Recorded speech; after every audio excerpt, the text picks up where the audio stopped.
What's up everyone? We are continuing our little victory lap, at least hopefully, after yesterday's performance in the tournament arena that was a lot more successful than I thought. And today we're going to be playing through the brand new campaign, because that makes a lot of sense. We're doing it on a Saturday when double gold day is dropping. So every single encounter that we're tearing through is going to give us double gold. So that sounds like a plan. And I don't have any other plans for this lovely Saturday because I'm stuck at home. I have to isolate myself due to Corona, but it's all good. It's more or less just like a cold for me, and I hope it's gonna stay that way. So let's head right into this. This is where we are right now. We are in the overview. We can play some more tournament arena in like an hour or so, but first we're gonna be tackling the Elite Campaign Chapter 4, and it's gonna be going back to Cursed Lands, where this time Katsuma awaits us. It's not quite as, well, cool, for lack of a better term, as the last Elite Campaign encounter or level drop, because here there were a lot of levels with really sought after upgrades. Like here, for example, we see the Angel Sacred Bond, one of the legendary upgrades that is very hard to get before. It's still very hard to get, but just a little bit easier now. And similar stuff was happening here with this mask, or Skull Isle Soulstone. Okay, almost like a mask. And the other things, Horn of Orok, for example, also one of Orok's Horn, one of the other items that is very, very hard to get. It's not quite the same this time around with Katsuma. However, there's a couple of items that you need very, very often, like the Dragon Scales we can already see in encounter number 19. And then there's also the... I forgot the name. But these thingies we also need very often. And if they have a very high drop chance, that of course is going to be much appreciated.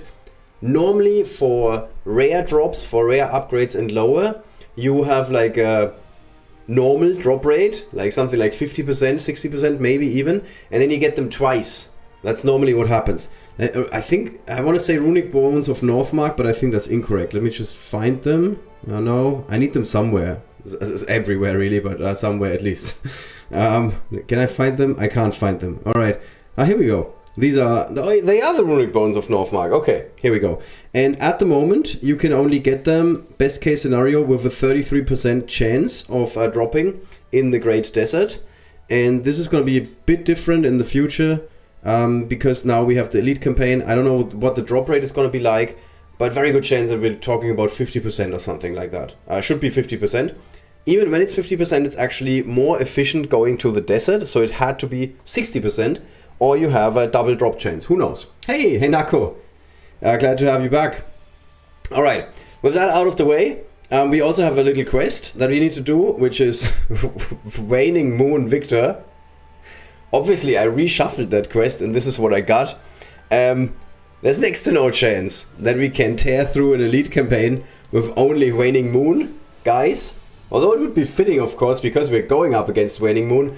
I don't think we can do that. But maybe we're going to try once or twice, who knows. Oh, this is also very much sought after, the Whetstone of Slicing. Almost as rare these days as a Ref of Wrath. Alright, so this is battle number 17. I said encounter 17, let's just change it to battle 17 so we're in line with the in-game description.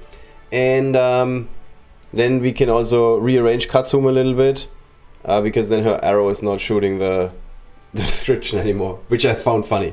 Alright, let's see. Obviously we want to go for lightning victories, because it gives us more gold. Oof, not that easy to be honest, because there's a lot of enemies on this map.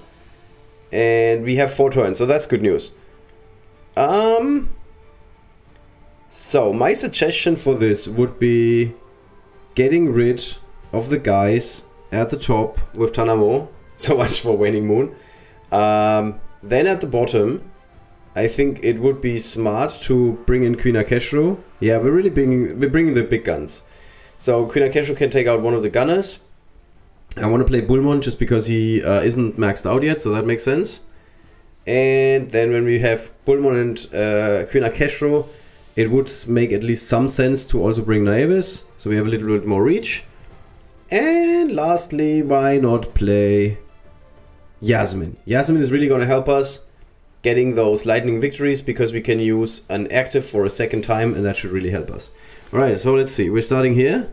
Take out these 3 chokesters. Then we can move down here with Bulmon. Connect him next to Naevis, and that means he can snack from a distance. And then we're gonna take out one of these gunners. And hopefully almost also a skeleton. Okay, so that's our opening. I don't think we need to refresh anybody at this point. Okay. How do we get rid of this ghost? I ain't afraid of no ghost. Oh, is this gonna work? No. Bridge. Of course. Bridge. Did I mention I hate bridges?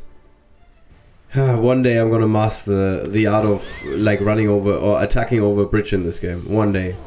Okay, so we're just gonna go like do this. Ooh, look at how strong our Queen Akeshu is. Okay, and we crit. Cool. Oof. No! Man, we lost the unit. Alright, so I guess we have to do it again. I guess we have to do it again. Can you go here? Yes, okay. So we can refresh you, and then after the refresh, you can eat this guy. Okay, so that kind of worked. We lost the unit, so we're missing out on one of the rewards. Oh man, a lot of gold though. Totally forgot there are new elite stages. I know. It was kinda the same for me. Not exactly, but kinda.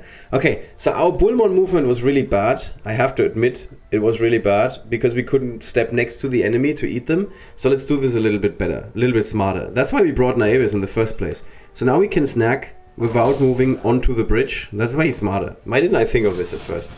And then we can do this again. And I think we might be a little bit more successful if we shoot the active on the skeleton. Yes, because now we get two shades. So much smarter way of playing this. Alright, alright, alright. And now we wanna... I don't know, I think we can just do this. Then go here. You can go back. And we just stay like here. Out of reach for the enemies. Yeah, that's good. It's good. And I think we got it now. Nice. And we're done. I should have used Bullmon. Okay, lightning victory of 3 stars. Hey, Tripitako. Hey, hello. And that gives us... Oof, we're lucky because this is obviously a random drop. We do get the legendary upgrade, the Demon Heart. Which... I don't know how many I have because I don't remember ever using them for anything. Maybe we could just quickly check that.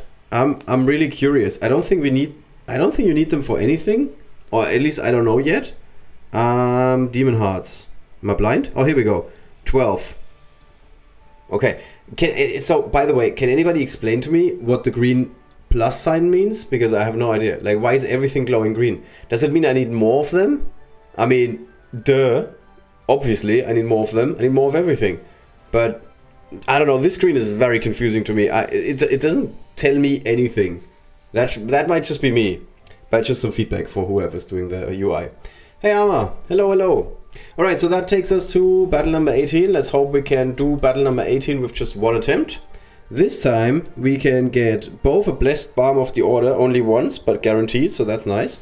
And then we can get some roast chicken, twice. With an 80% drop rate. That is, frankly, ridiculous. That's a lot of chicken, yeah? I think it means you can apply to a hero. Oh, thank you, Tiny Rodent. Thank you. That makes sense.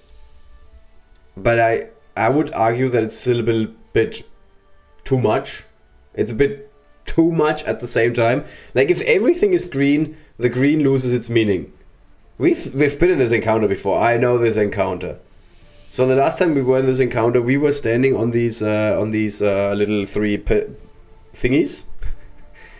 Yeah, I remember this encounter. I played this 7 times because I was actually doing testing stuff with shades.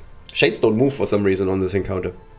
Okay, so this is not great, to be honest, because we cannot connect with everybody.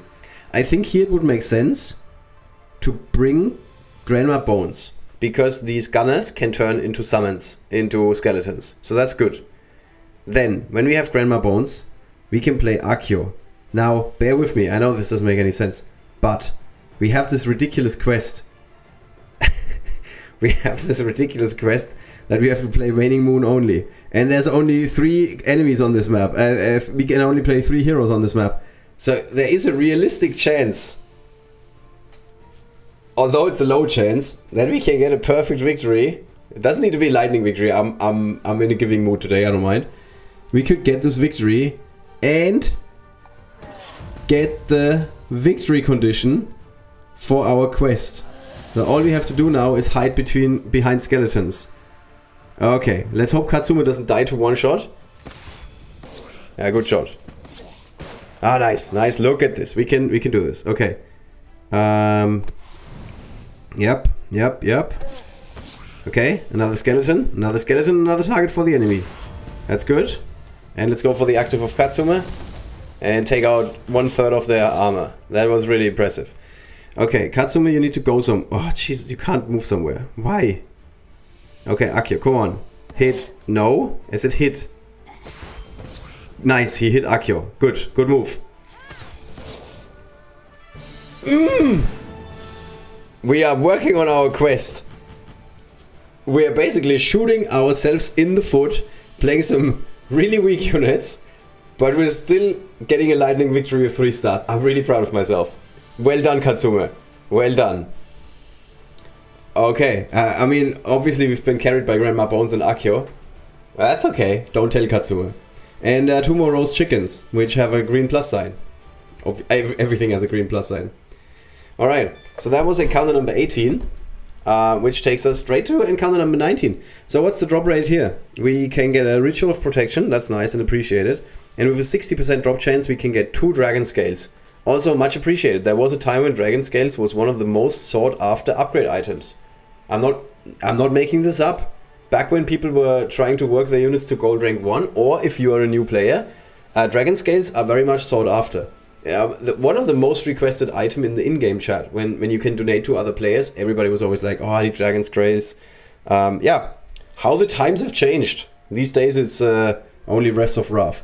Okay, we also know this encounter. I'm like 90%, yes, I'm more than 90% sure. So there's a lot of recycling going on, which is fair. Snowprint unfortunately doesn't have like gigantic resources for the game at the moment. So yeah, they're doing as much as possible. They're recycling stuff. Again, I think that's okay. So here we cannot play with the Waning Moon faction. Like there's no chance we can win this with just Waning Moon. We can, however, do this. We can play Queen Akeshu down here. She's gonna take care of the gunners. Bullmon is gonna be able to handle these guys. Then we could also play. This is a bit boring, to be honest. We could play Ranaklu, but at least it make it a little bit more exciting. So we're gonna be playing Sir Matt. Sure. And we can play him on the other side. So one of the horses ends up in a shrub, so they might survive 2 seconds instead of 1 second. And then we're playing Yasmin because she's a good unit. And that's gonna take us there. So here's the horses. Yeah, they're really making a dent here. And then we're using Bullmon because otherwise we're gonna be in deep trouble. Come on, Dark Dragon, take us there. And let's go here, even though we're doing less damage, so we can. Oh, actually, we're not gonna buff one of the horses because by the time we would be buffing the horse is dead. Oh, okay. For a second, I thought there's hope that the horse survives, but no, there is no hope. There is no hope. Horses don't survive. Jesus, how? Why are you guys so hard to kill? Okay, 2 more turns. Wow, Sir Matt is almost dead. Whew, lucky us. If they would have struck at Sir Matt, we would have not gotten the 3 stars for the victory. Because we would have lost the unit. Alright, another victory in the back. And, yeah. A bit more gold in the back as well. Alright, let's continue. That was battle number 19. So now we're going to battle number 20. How many tokens do you have? 49 more energy, if that's what you mean. Oh, you mean summoning tokens? 4. Yeah, 4. So, I don't remember how many we get. I keep forgetting this. So 1 more for the silver campaign chest. And then I think 3 for the end boss, if I'm not mistaken. So then we would be at 8. And then I think we get 1 more for the final chest. I don't know, something like that. So we might be ending up on 9 or maybe even on 10. So this time we can get a Soothing Balm with an 80% drop chance. Ridiculous, really good. And we would get 2 of them. That is really good. Really, really good. Some of these levels feel a bit too generous. If I may suggest something, I've seen this level design before. Yes, in any Onslaught encounter ever. If I may suggest something to Snowprint, reduce the drop chance for this item from 80 to 60% and take any legendary item. Auroch's Horn, Demon Tooth, any of them is fine, and just add 5% each. Just a suggestion. Just a suggestion. Alright, so this time we could try and go with our patented, I'm not sure if it's quite patented yet, 3-unit lineup. Well. We could also do something else. Let me see if there's a line of attack for Katsume.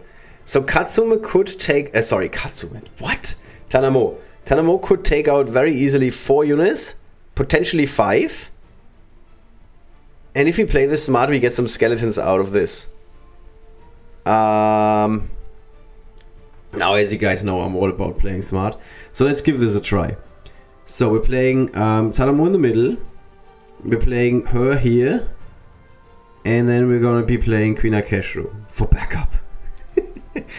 Just for backup. Alright, and then we're moving 3 down here, which doesn't sound very intuitive, but stay with me. And now it's the moment of truth, because there's a good chance that these skeletons have so much armor that we cannot tear through them. Oh, actually, they just have like 1,000. 1,000 is not enough, because we're doing 1,881 damage. This is how powerful Tanamo is. Yeah? So...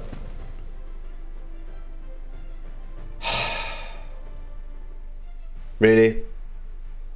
We couldn't just stay there, attack the second skeleton, then move down, kill one of these guys, then move to the other side, kill another guy? Like, play the... Oh my god, Tanamo, what are you doing? Why is this unit getting nerfed? All the time.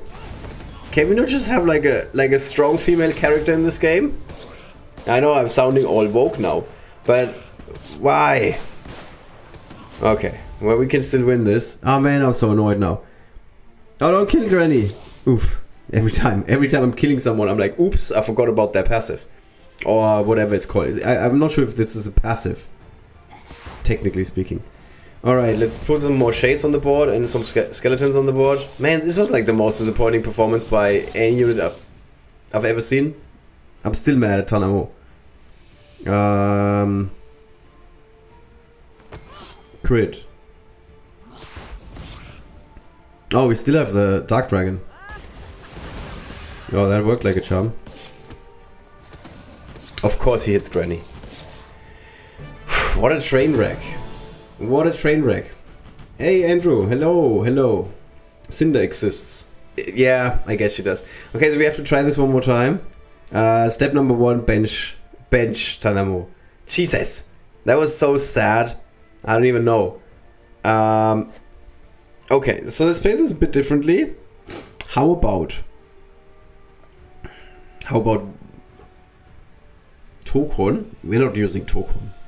My Tokon is fine in Tournament Arena because he's level 20. He's not fine in this game mode. Although actually I had the master quests for Tokon every once in a blue moon, and every time I'm surprised how tanky he is. Even as a rare unit, he can survive like relatively long in an elite level, which is quite crazy. Okay, you know what? We're just gonna cheese our way completely through this. Here. Yeah. Drastic measures. Drastic times call for drastic measures. Here.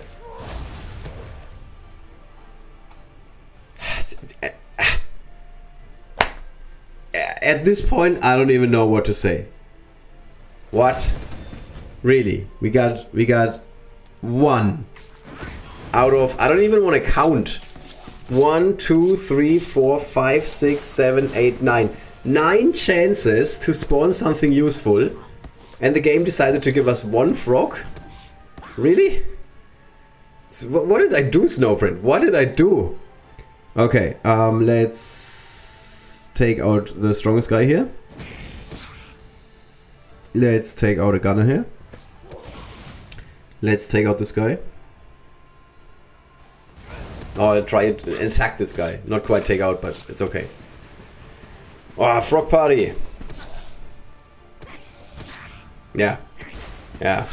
I should be ashamed of myself. But I have no shame. Oh, Mushroom Mafia. Ah, okay, sorry, I didn't get this right away. He's actually pretty viable in diamond ranks. I agree. He's a very underrated unit. And I was the other day, just today actually, I saw an Accio that was very, very powerful at diamond rank 3. My Accio is, I think, diamond rank 2. I keep forgetting. Yeah, diamond rank 2. I mean, this is a lot of health. 3,300 and a lot of armor, which doesn't matter against mages, but still. 2,139. This gets absolutely ridiculous for some of the tankier units in the game, because hard as it might be very hard to believe, but Accio is not that tanky. Yes, he's a warrior, but he's also mounted. Mounted units that tend to have a little bit less health and armor because they have this superior movement, which makes sense. It's called balancing. There used to be this thing in games called balancing, and then snap spam. Alright, I'm just gonna shut up. Hello, hey, Wahin. Hi. So that takes us to encounter number 21, where we can both get a Centaur horn, which is much appreciated and needed, as well as fine whetstones, which are not that needed, as far as I know. The whetstone of slicing is very much needed, this one not. This is the bad whetstone, although it's called the fine whetstone. It's a bit of a distraction, misleading, misdirection. 80%. Alright, again, ridiculous drop rates, as in really, really good drop rates. But we're gonna take it. We have seen this counter before, but I guess this is fair. I mean, this is elite campaign, so very often elite campaign is just a recycling of the regular campaign. And also this I remember from an adventure. In adventure it's always very hard to finish these, because you have to not get hit. This challenge is not here. We can get hit as many times as we want. Okay, so what are we going to do here? We're going to keep with our Queen Akeshu plan, because we're boring. And then this is also a good unit. And we just need someone who can handle the skeleton at the bottom and like give us some board presence or something. Quite honestly, I would love to play Basik Longson, but I'm instead going to be playing Umanu. Yep. Also, we do have Naevis, I just realized. We can basically have Naevis fulfill double duty. She can first take out a skeleton and a mage, a spirit mage. We also need to get Bullmon close to the top, and then Bullmon can eat 2 on the other side. That sounds like a plan. Sounds like a pretty good plan. Let's just give this a try. So let's see what Naevis can do. Okay, not much apparently. Then let's get rid of this guy. Then let's darkness. My mortal enemy. Okay, cool. Let's take out these guys. And let's place a shade there. And just move to the back. Okay, we can do some healing. Oof. What? What are they shooting with? Wow. That's a lot of blasting power. Yeah, I know I ate my own guy. I don't even mind at this point. Alright, let's use another Dark Dragon next turn. Ah, this darkness is keeping my own guys at bay. Ugh. We're not even getting the lightning victory. How ridiculous is this? Okay. Attempt number 2. Step 1. Bench Umanu. Okay, we can do this. So, Bullmon was fine. I think we could also play Giggs. Why not? Yeah, let's bring all the big guns. Sure, Ollie. Let's play Giggs, and then we can... then we might be able to win this one. Isn't there a unit that can just handle this guy, the skeleton? Like easily, like a Bullmon basically? Just without being Bullmon? No? Am I blind? Am I missing something? Oh, Grandma Bones would be good. Hello. Hey, Mari. Wait. We can do this. So let's put the Grandma Bones here and Naevis here. And then Grandma can walk 1, 2, 3 and hit a skeleton. Yeah, this is gonna work. I'm having a good feeling about this. So we're starting again with our Bullmon move. Okay. So far, 3 out of 3. Then we're gonna be moving here with Granny, and we want to connect her with Naevis. Before we do that, do we throw frogs now or later? It's okay. We're not gonna get hit twice this time around. Yeah, we're only gonna get hit once. Here, watch this. Only gonna get hit once. I know what I'm doing. I know what I'm doing. Here, you can only hit me once now. There's not gonna be any other attackers. Yep. Okay. And then we just hit you again. Oh. It's not quite what I planned, but close enough. Yeah, okay. This looks like I knew what I was doing. This is fine for me. This works for me. This is the vibe I want to give. Look at Gix. Like from a distance, he's just like, yeah, range 3. Thanks, Naevis. Also, I would love to see how this works. Like, in the game. You have like an enemy that is like 2 stones throws away. Not 1 stone throw, because then Gix could hit him. Or in this case, a pufferfish. Yeah? So Gix is like, I can throw my pufferfish this far. I can hit him. And then the guy's like taking a step back, and Gix is like, oh, I can't hit him anymore. He's now 2 pufferfish throws away. And then Naevis comes in and she's like, you can do it, Gix. You can do it. And then Gix really goes for it and throws even farther and hits the guy in the face. Yeah? Like, you can basically write the script for a Rivengard movie very easily. Just like put these 2 together and you already have like half the script. Then add Tim and suddenly it's a buddy cop movie basically. On ice, maybe, or on water. Alright, this time we can get the caltrops, and they have a 80% drop rate. Okay, we've seen this before. And we're gonna get 2 of them. Ridiculous. Way too good. Okay, so let's just head into this. This is battle number 22.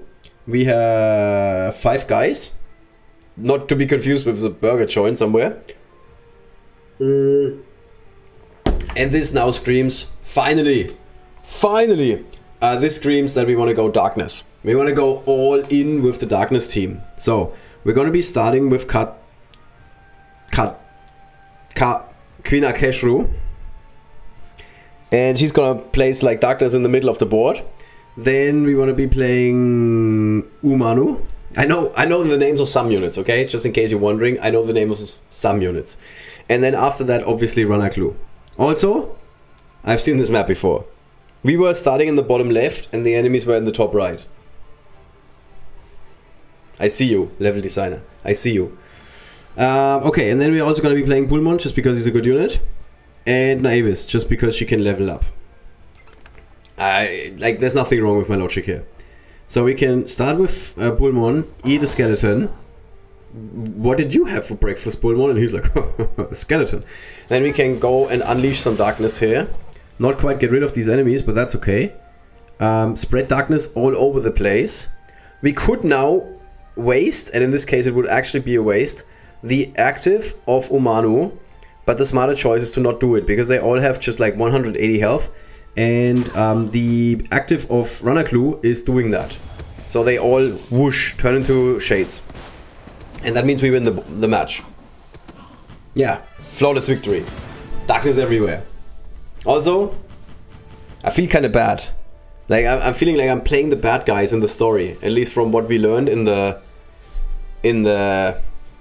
what's it called? Lore. In the Rivengard lore. We were just basically turning the entire... What were they called before? Before they were the waning moon? The rising sun? I don't know, something like that. Basically the opposite. They were the happy-go-lucky faction. And now they are the very sad guys. The emo faction is what they are now. The waning moon. Alright, we can claim a chest. That's what we love to do. So let's just do this. Alright, 10,000 gold. I keep forgetting how much gold we get in some of these chests. And a summoning token. What is this? A blood vial of the Caven. We eventually are going to need this, so much appreciated. In German you say, die verdammt. Alright, so that takes us to 23. Missing Umanu in this darkness team. I think it would have worked without Umanu, but she was giving that little extra sizzle, as they say in Cars. Yep. There was a film quote from the movie Cars, because I have kids. And we're eventually gonna see the 4th one. In cinemas, potentially. I'm not sure if it's in cinemas actually, maybe it's just on Disney Plus, who knows. if there's something like justice in this world, I don't have to watch the fourth movie as many times as I watched the first, second, and third movie. I stopped counting when we were hitting the 50 mark. I can actually answer every single question. Kingdom of the Dawning Sun. All right, that checks out. That checks out. Yes, I can actually quote almost every line in every Cars movie. I'm not kidding. Also, this is not a threat. I'm not going to turn this live stream into a Cars rendition, just because I would not enjoy that myself. Or maybe I would. Sorry, I just need to rearrange my tea a little bit because my first cup is empty. Alright, battle number 23. This time we can get some runic bonds of Northmark and this thing that I need. Protective Seal of Heaven's Reach. Sure. Is easily said. Alright, so this time we need stamina. Okay, cool. Oh man, I'm running out of gems again. So let's go in there. And we have seen this level before. I'm sorry. Ooh, look at them. They cornered us. We're on 2 bridges. Who was the tactician who came up with this strategy? Who's like, alright, let's spread out over 2 different bridges. Nobody's gonna watch our back and we're just gonna go in there. Everything is gonna be fine. No!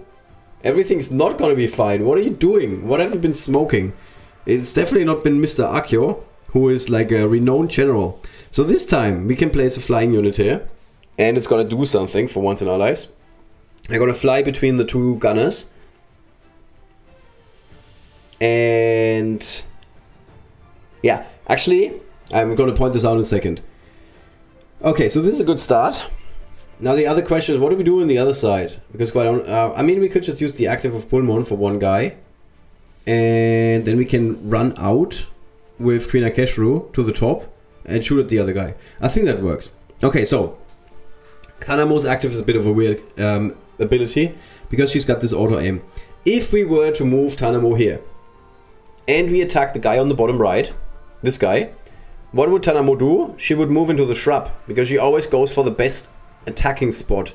And then she would attack this guy. And then she could not connect with this guy, which is a problem, because we wanted to take out this guy. She could, however, take out this guy, which is kind of nice.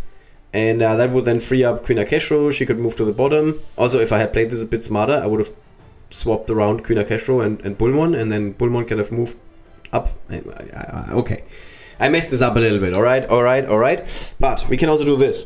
If we do this, we're gonna hit this guy, then we're gonna hit this guy, likely, and then after that we're gonna hit this guy. So this is fine for us, okay? I'm just trying to teach people the power of Tanamo. That's the real idea behind this stream. Alright, now we can go for the active of Bullmon, and I don't know, place a guy here. And can you actually take him out? How much health does he have? What? Okay, let's go with option number B, which is run away. Alright, so far so good. Queen can go to the bottom. Bullman can go to the top. He can swallow the guy. Swallow him whole. And then we're gonna be winning. Nice. So this went almost according to plan. This is pretty nice. Okay, and this gives us 782 gold times 2, so again, really good haul. Our gold counter is going bananas. We are at 326k already. This is pretty good. This is not as much as some other people have, because I've been very busy leveling units the last couple of weeks. So like, for example, my service is 50 and 50 with the active and passive. It's just very expensive to update these abilities.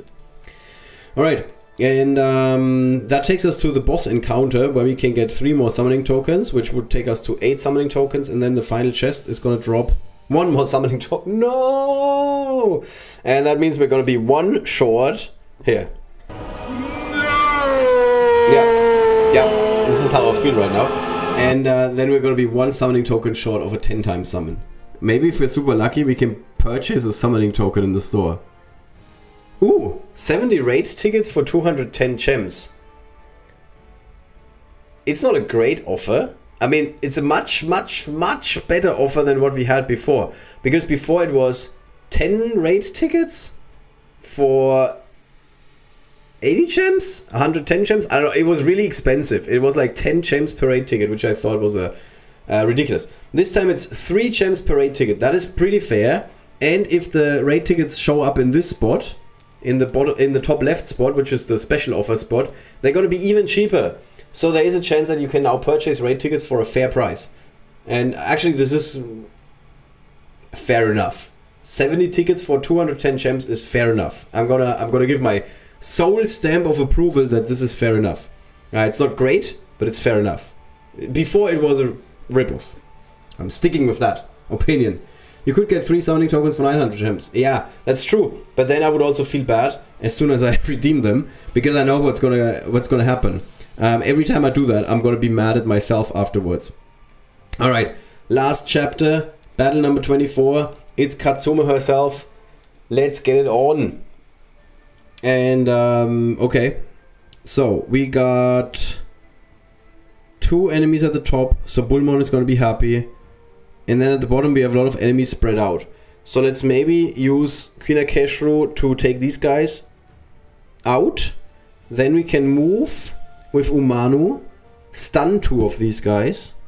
And then we can also use the active of Ranaklu to turn the one guy here, this guy, the Elite Spirit Samurai, into a shade. And that would give us 1 more unit, and it would make sense to use Yasmin here. Because we are going to refresh somebody. So let's just start by taking out these guys at the top. Then we're going to be taking out these 2 guys at the bottom.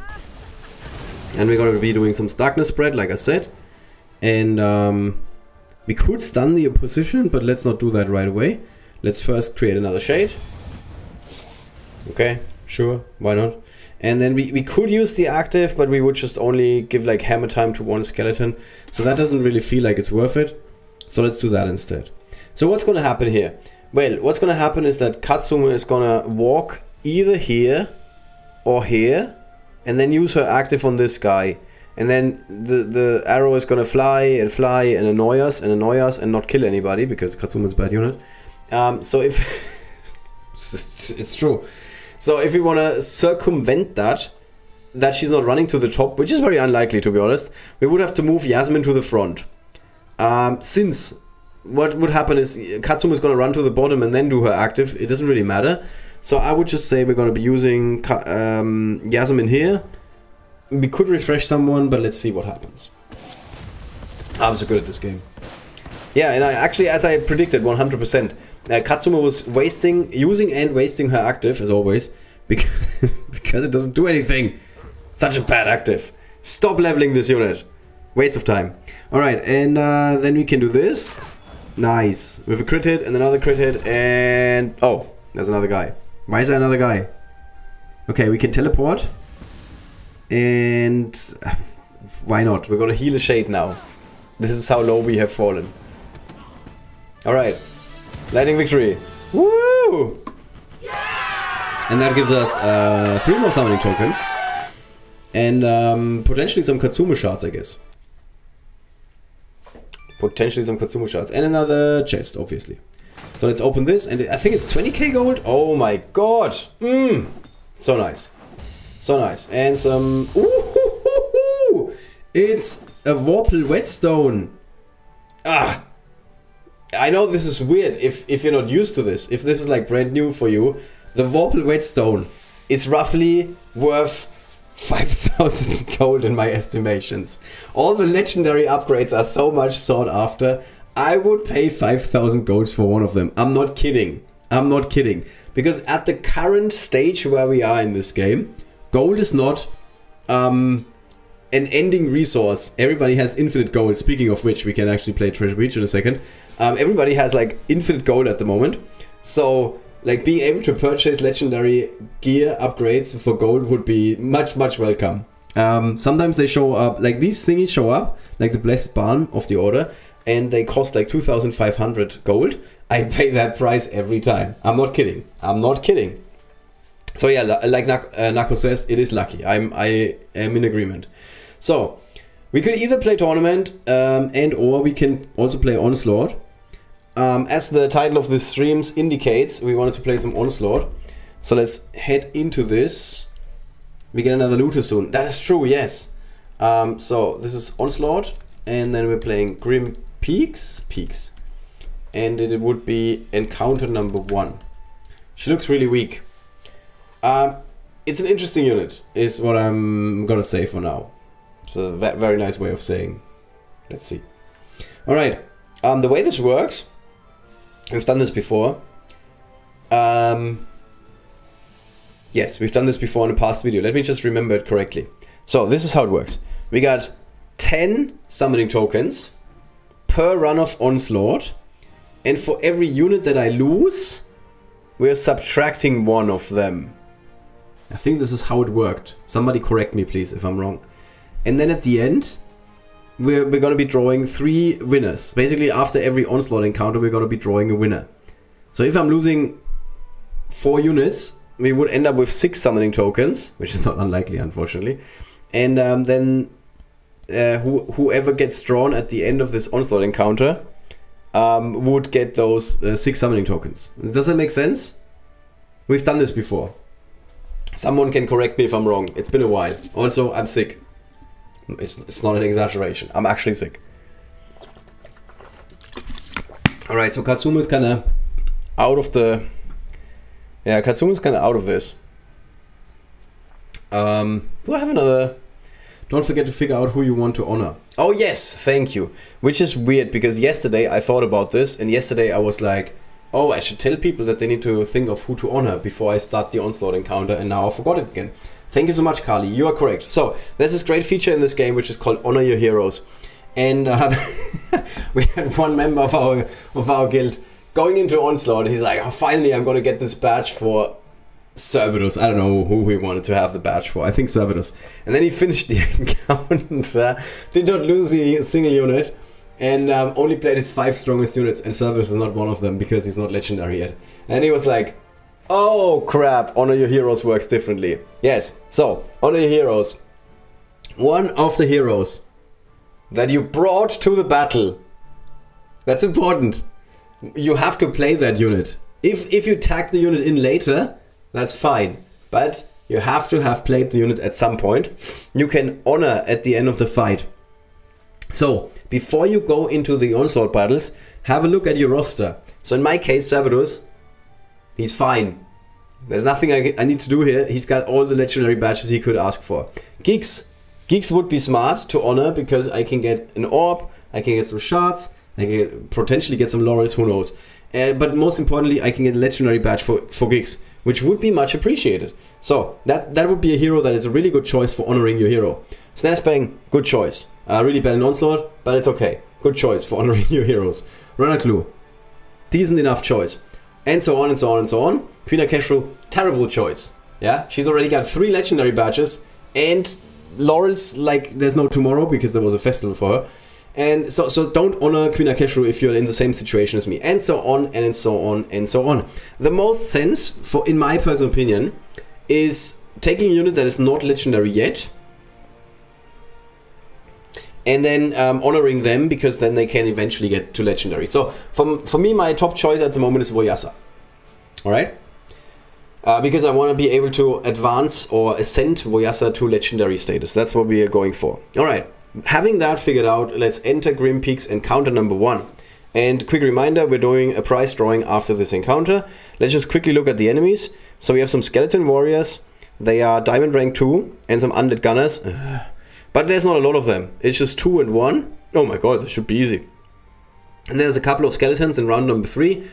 Just 2 skeletons in round number 5. Really? And then just 2 enemies in round number 7. Really? And then there's, oh my god, there's infinite rounds. Oh no, not infinite. It's just 13 rounds. So this looks relatively easy, to be honest. Not gonna lie. But maybe I'm missing something. Normally this is a lot harder because there's a lot more enemies. Generally speaking, I don't mind the encounters with few enemies, but powerful enemies. And I do mind the encounters with lots and lots of enemies. It doesn't really matter how hard they are or how powerful they are. If there's a lot of enemies, that's usually the bigger problem. Alright, and I have seen this map before. This gives me... Okay, actually I've not. This gave me very slight flashbacks to Starfall Hold. spontaneous sweat breaking out on my head. Yeah, Starfall Hold, terrible encounter, if anybody remembers. Everybody remembers Starfall Hold. It's like your first time in a very different aspect of life.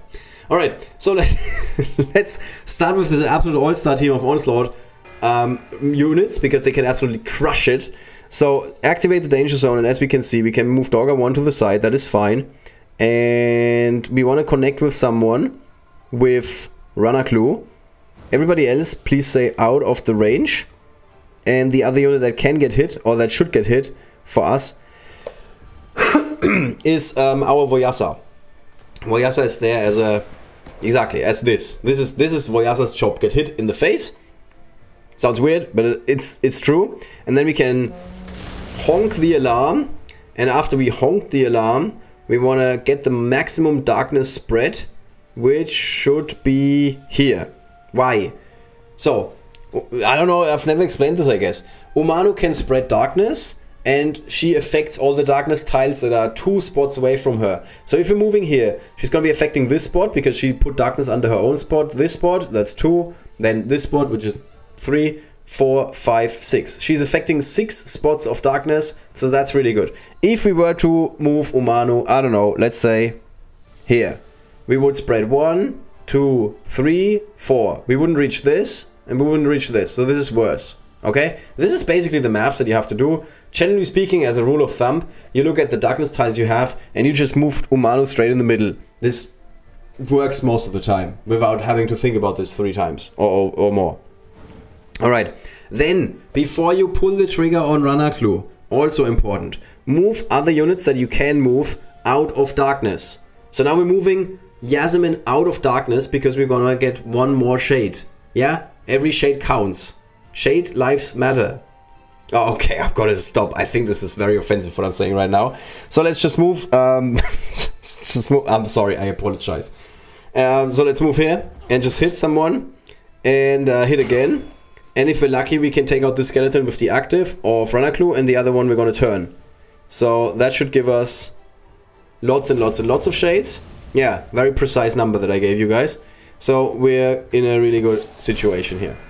Okay, second line of enemies are coming, but they don't have any gunners. So we're not afraid. I'm not afraid.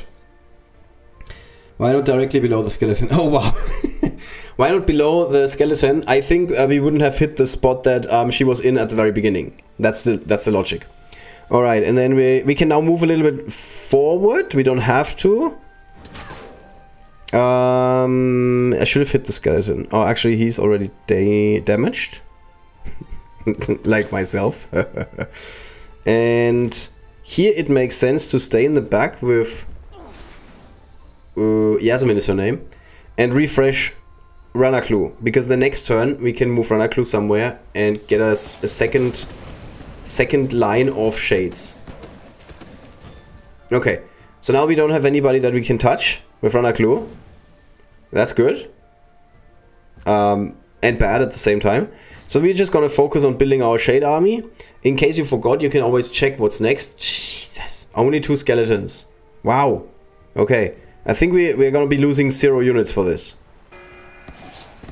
Did I? Oh no, I didn't. It was just a shade. Okay, cool. We're great. We're in great shape here. So same theoretical thingy as before. So unfortunately we have to move to trigger the effect of Umanu here. So let's move 1 up. Okay, that's a lot of darkness. And he can teleport. So let's take out this guy with our super powered Voyasa. Let's do a sidestep. Let's get out of the darkness. Move to Dorga, and then we can do this. And that is our second wind. All of the darkness units are kind of dumb. So there's something that happened in the game recently. I don't know if this was on purpose or if this is a bug or something. But in the past, if Umanu just ended her turn, she would spread darkness. This is currently not the case. Yeah, so you have to either attack or move. I don't know if this is going to get changed again. I would guess so. I reported this bug. But at the moment, your Umanu is not spreading darkness if you simply end your turn. And this was the case before. So keep that in mind. Alright, and so we just keep moving Umanu in like a circle pattern in the center of the map. And we just chill. We just chill. And it looks like if we can keep this up, that we're going to be giving away 10 summoning tokens, if you can believe it. I can't. Sounds too good to be true. So let's move one down. I hope Kyle is in agreement with this. But I remember that this is how it worked. You guys correct me if I'm wrong. It's okay. I'm going to take the fall for this. And we just let our units do the work. We're just going to keep in the back. And Ranaklu actually we don't want to buff. Because Ranaklu is more effective if he just touches the enemies and doesn't destroy them and turns them into shades. So no buff for Ranaklu. And why not? Oh, Dorga, sidestep.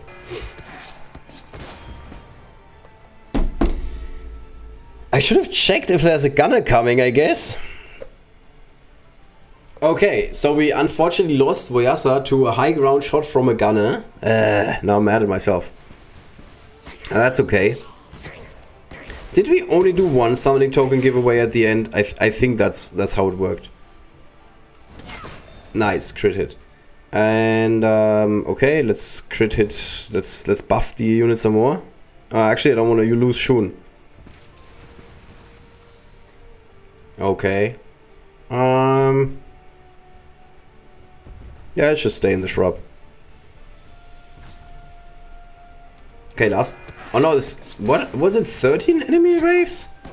Or 7? I keep forgetting. Oh, it was round 13 when the enemies were hitting again. Okay. Let's get rid of this guy. And let's finish this. Yay! Alright, so we get some gold. We get some laurels. Ooh, we get a very sweet epic hero badge for Scruffy. And then some gold as well. Alright, that went rather well. Let's do the honoring. And we wanted to honor Voyasa. And as we can see here, we have a 33% chance of an orb. That's pretty generous. And a 13% for a legendary hero badge. So let's keep our fingers crossed here.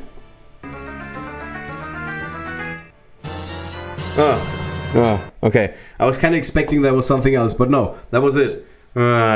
So this is actually more appropriate. Going for a Shun badge? No. I think I have enough stuff for Shun, to be honest. I think I have enough stuff for Shun. Let me check. Yeah. I feel like he's in good company. Like, this entire row of my heroes looks the same. Everybody has badges beyond belief. Okay, you're a bit of an exception. Everybody has like badges beyond belief. Almost everyone. And it's just the orbs that are the problem. Orbs are a bit of a bottleneck these days. But it's like the same for everyone. Out of all of the units we just saw, Tokon is my number one that I would have sent. Not joking or anything. I'm not kidding. Out of all the guys that we saw just now, I would first ascend Tokon before I would ascend anybody else. And it's roughly the same for everybody here. I don't know, there was a couple of months ago, then Mari showed us her hero roster at the time, and it looked like this, and I was like, this is ridiculous. How can anybody's hero roster look like this? That you have badges for every single unit, and all you're missing is orbs. And now I find myself in the very same situation. So it just happens. When you play a little bit more, you just end up in this situation where all of a sudden you can almost ascend everybody or like work on everybody. Oh, by the way, Pilato would be pretty good. And all you're missing is orbs. Or mostly, what you're mostly missing is orbs. Alright. So, I am not sure how we did the summoning token giveaway. Unfortunately, I can't rewatch my old stream. But what I thought I remember, is that we said for every unit that I'm losing, we're gonna be subtracting one summoning token. But this seems like it's not correct, because we end up with, I don't know, potentially 30 summoning tokens that we're giving away. Let me check if Kyle is online. I don't think so. The guy has a life and like weekends and stuff. Okay, so I do know that we can do everything we have done before. This is like an official statement. So if we've ever done this the way I was proposing it at first, we can do it again. Okay, so I might end up in trouble. That's okay.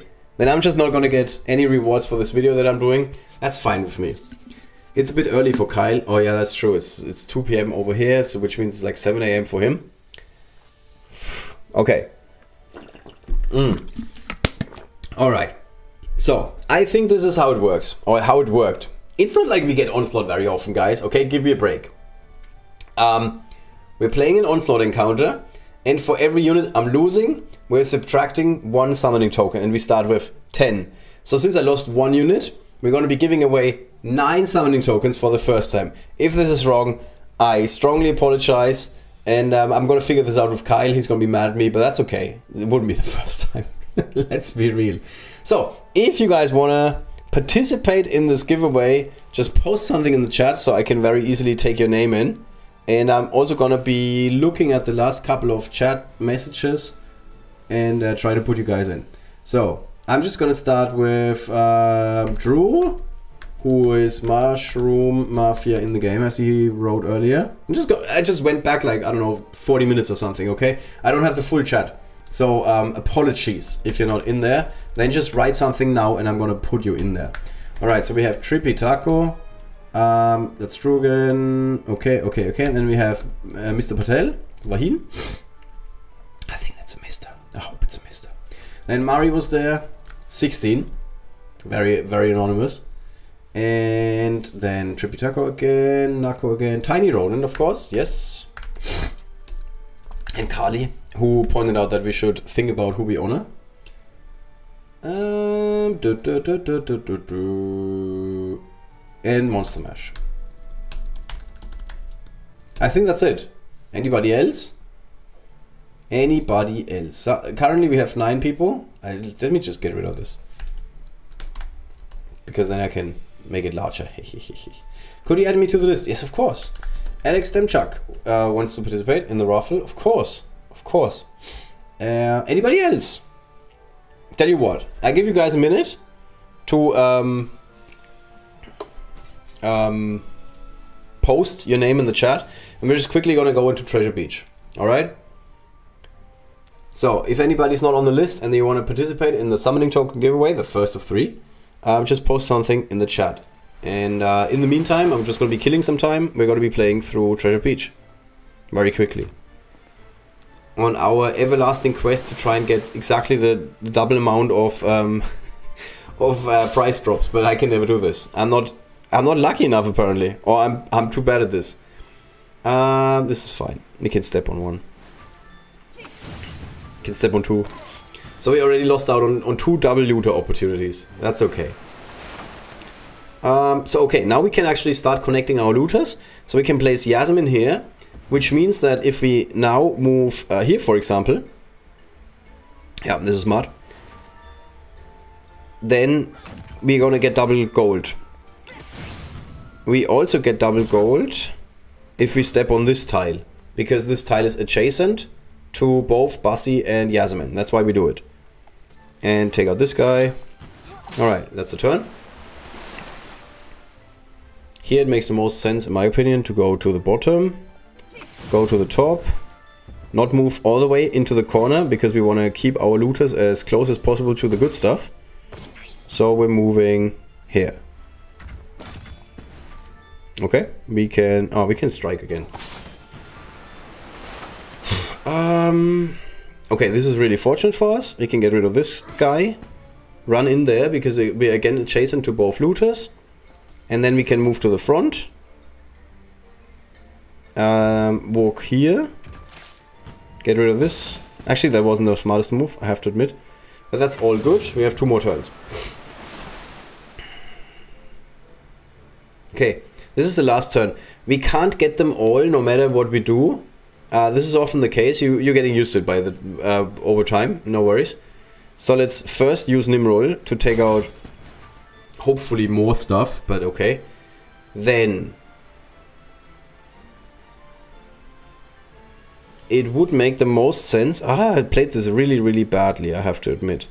It would make the most sense to move a unit into the corner. I should have used Nimrol for the other side, because then we could have triggered Buzzy, and then after that we could have moved Buzzy onto the spell book.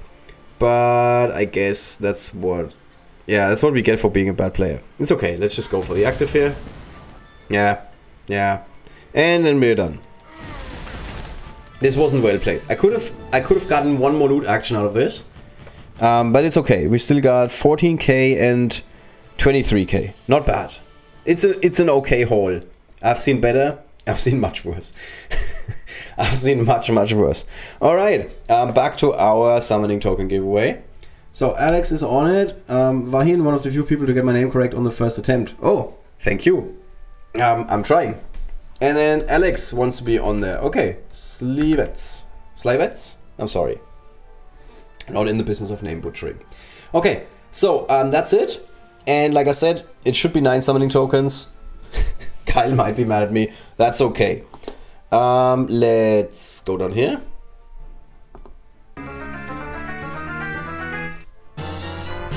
Oh, Tribute Taco! Congratulations! One of our super frequent viewers, always hanging out with us. Thank you so much. Congratulations. So, I'm going to be talking to Kyle. I'm going to be working for you guys to get the 9 summoning tokens. Alright. Let me just write this down somewhere. Need another note. Whoosh. Quick note. Run number 1. Lost 1 unit. 9 summoning tokens. And winner Tribute Taco. Alright? So, I'm just gonna write this down. So now it's official. And then we can continue and head into the next one. Oh, Amma, were you on the list? You were not on the list. Okay, I'm just gonna put you on the list. Alright, next run. This time we're going for encounter number 2. It's 7 waves, a lot of skeletons. Oof! 5 gunners. 5 spirit samurais. Okay, spirit samurais. No problem.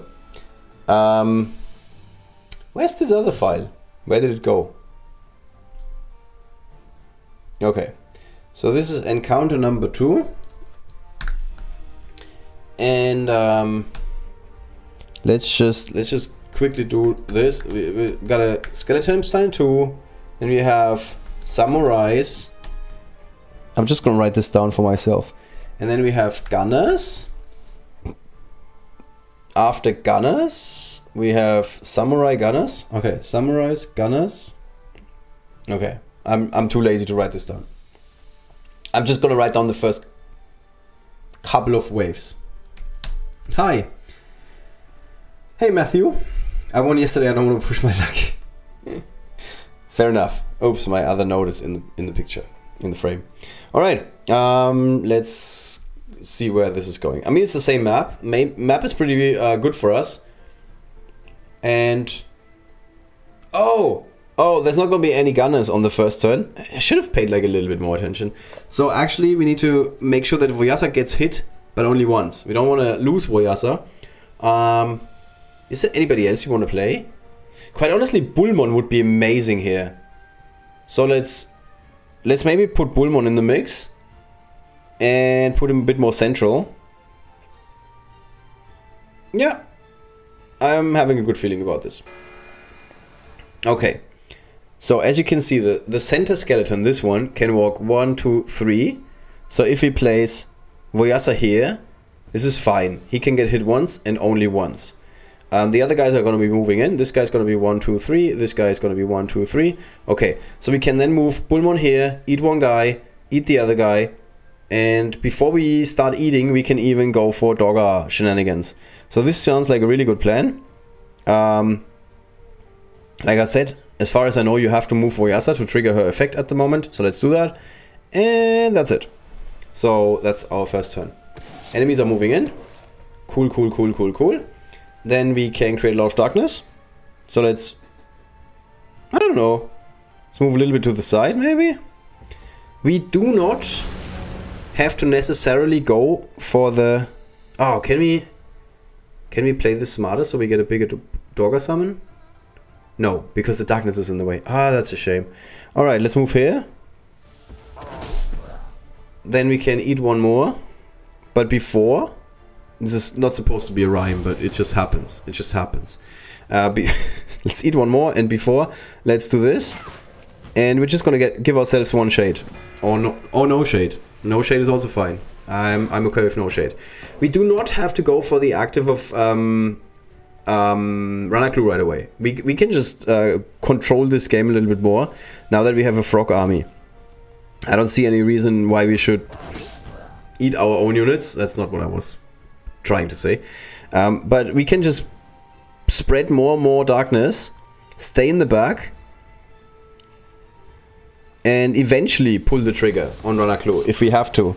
Because we are like in a pretty good situation, in case you couldn't tell. And we can make that situation even better for ourselves, because we have so much chewing power. Yeah, that's the thing. Chewing power with Bullmon. Unfortunately, he cannot take out another guy, because he's standing in darkness. Oh, now the samurais are coming. The samurais are relatively scary. So now would be a pretty good time, in my opinion, to go for Ranaklu's shenanigans. We can first move Umanu. I guess one to the side, one to the front. I think one to the side is the best move. Yeah. Okay, pretty good darkness spread. That's nice. Then we go to the right side with Bullmon. And with the samurais, we don't want to do any more experiments. We need to take these guys out. And then on this side, we're going to be going for the Shade Army. Alright, this should put us in a really good spot. Let's move Voyasa a bit to the back, so he cannot get hit. And we're not losing any unit or a lot of units. Yeah, I think that worked like a charm. There's going to be a new wave after this turn, and it's going to be 2 gunners. Now the question is, can 2 gunners kill Ranaklu?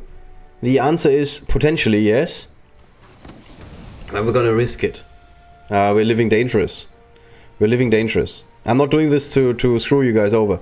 Okay, so now we're in this weird situation where it makes actually sense, as far as I can tell, to eat some of our own units, because we're going to lose them next turn. We're going to lose some of our own units next turn. So let's just make Bullmon a bit stronger, I guess. Yeah, it's not the guy I wanted to eat. I wanted to eat a Shade. That's okay. That's okay. And we just keep in the back. Alright, here's the gunners. They don't shoot Ranaklu, so that's very much appreciated. Yeah, and then the same story as before. The Shades are eventually gonna die, so let's just use them to supercharge Bullmon. I'm just gonna supercharge Bullmon here. Yeah. So it looked very impressive a second ago, and it looked like, oh my god, we're gonna have such an easy time to win this match.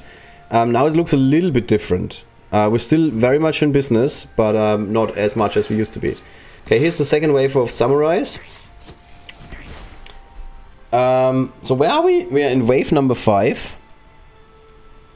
Oh, that's fun. Interesting effect. You click on the 5 and then you see it's these 2 guys. Okay, so we're currently in the second wave of gunners. After that, there's gonna be gunners times 2. And then wave 7 is skeletons. Skeletons times 5. Okay, so let's just write this down so I don't forget about it. So here we're in a really good situation because we can just get rid of this guy.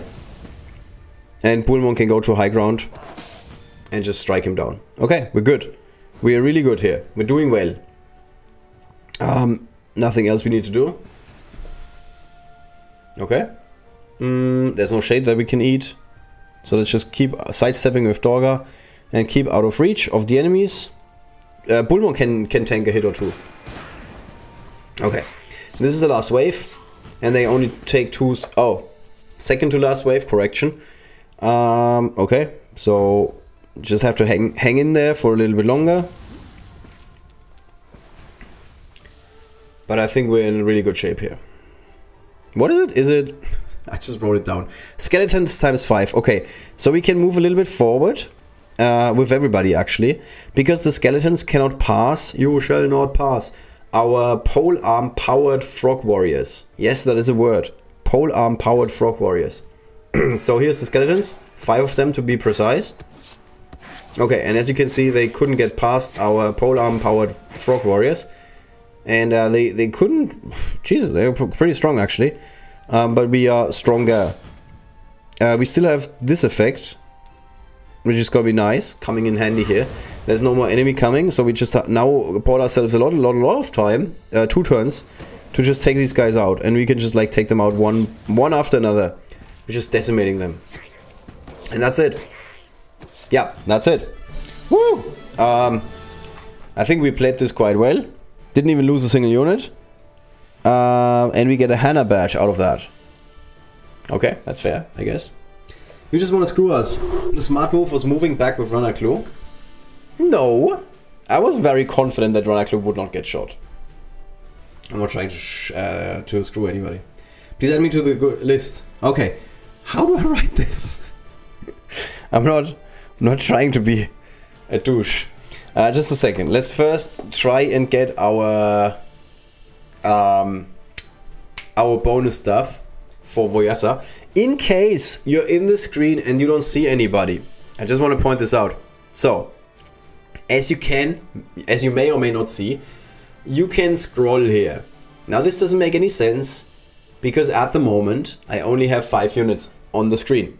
However, if you're winning one Onslaught encounter and you need like 30 units, and then you're scrolling all the way to the bottom, and then you're winning the next Onslaught encounter and you only needed 10 units, the game will remember where you last scrolled to. We just saw that with the rewards with the Hannah badge, because I immediately saw that I had a Hannah badge.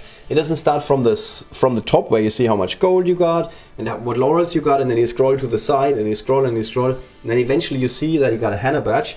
Nope, the game remembers where you last scrolled to and starts with that screen. So sometimes you are starting with a screen where you're like at the very bottom. So just imagine you scroll down, down, down, down, down. And then you don't see any heroes and you're like super irritated. Like, what? Why can I not honor anybody? And the fix for this problem, if it happens for you, is to scroll up. Yeah? And then you will eventually see your heroes again. There's also another fix for this problem. I hate myself for saying this. There's also another fix for this problem. Never lose a hero, and then you're gonna be fine in Onslaught. That's also a very, very nice approach. Alright, I just shut up now, okay? Sorry. So again, let's see what we get. Now I shouldn't get anything.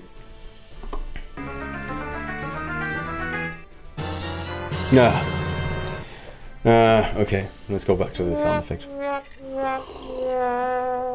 Alright, so far, not good. But that's okay. That's okay. So, that means we are back to our... Yes, indeed. Yes, indeed. That means we're back to our prize drawing. So, we had Arma, who didn't want to push her luck. Matthew is back. Hello, hello. And then... I'm just trying to copy-paste this name. I'm so sorry. But I don't have any of these characters on my keyboard, except the ones that look like an H, or an M, or an A. So, if there's a... I don't know, if you, don't get this the wrong way. If there's a westernized way of writing your name, let me know. And I don't mean this in any offensive way. Okay, you don't have to write it, the waves are visible during the match. That's true, yes. You just, that is true. Okay, cool. So that would that allows us to do a second prize drawing. And just quickly write this down. Run number 2. Lost 0 units. Which means 10 summoning tokens. And the winner, we will know in a second. Are you ready? Last chance, if anybody wants to enter the name to enter our little prize drawing. This is, oh! Sherry, Salz and winner. I didn't even know this. Let me check this. I'm just gonna use a private tab and check if this works. Yeah. Oh! That's so handy. Cool. Okay, so I can just confirm this with Kyle in the future. I didn't know this. I'm sorry. Okay, so let's just put this here. I never knew this function existed, but I can apparently share the winner of the random drawings with you for our first drawing today. It was Tripitako. We were playing Onslaught. Okay, cool, nice. Okay, so it doesn't sound like anybody needs to enter their name, because everybody is already on the list. So let's give this another try. Oh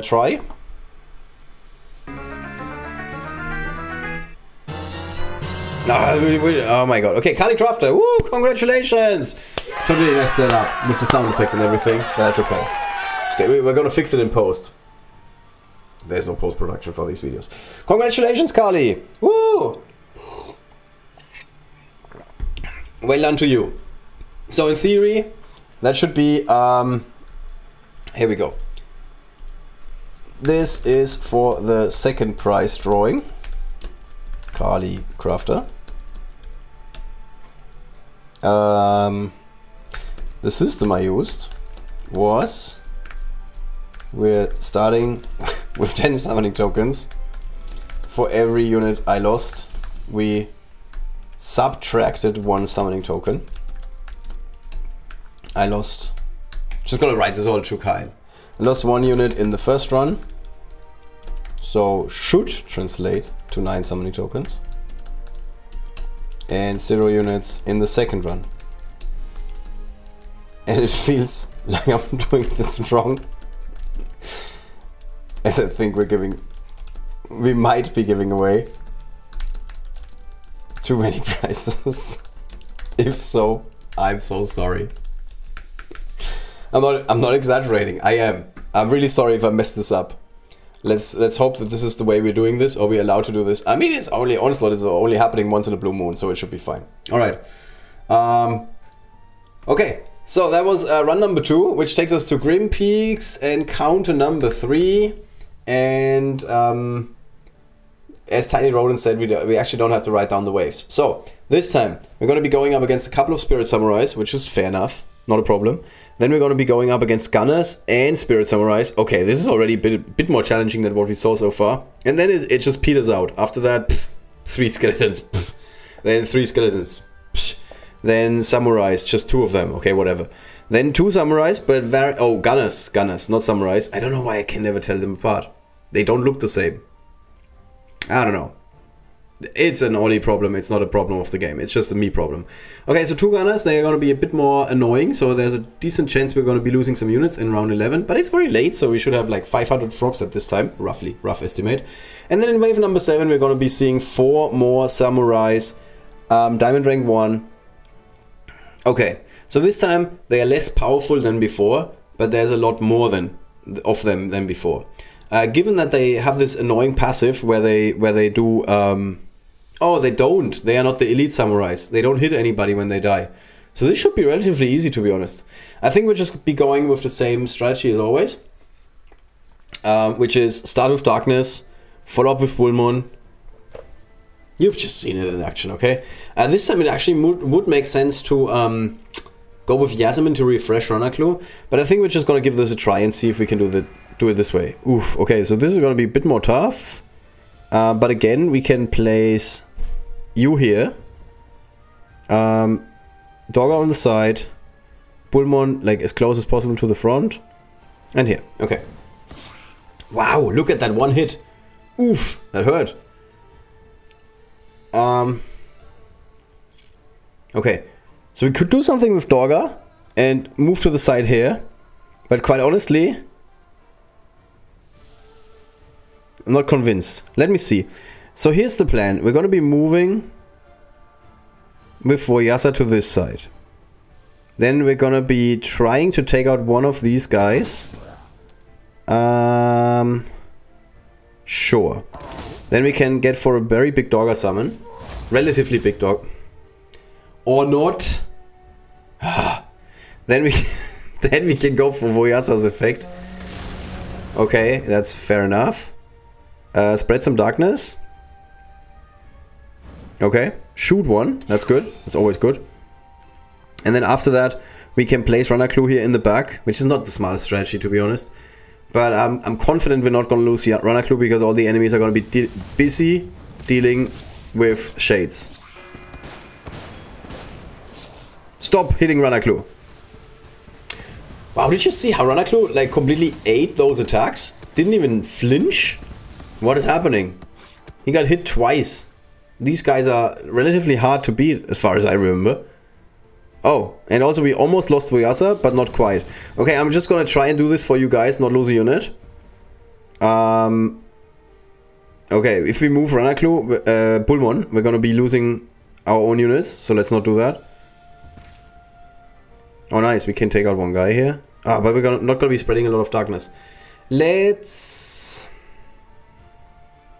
It's okay. It's okay. We could eat a shade, but we're not gonna do that.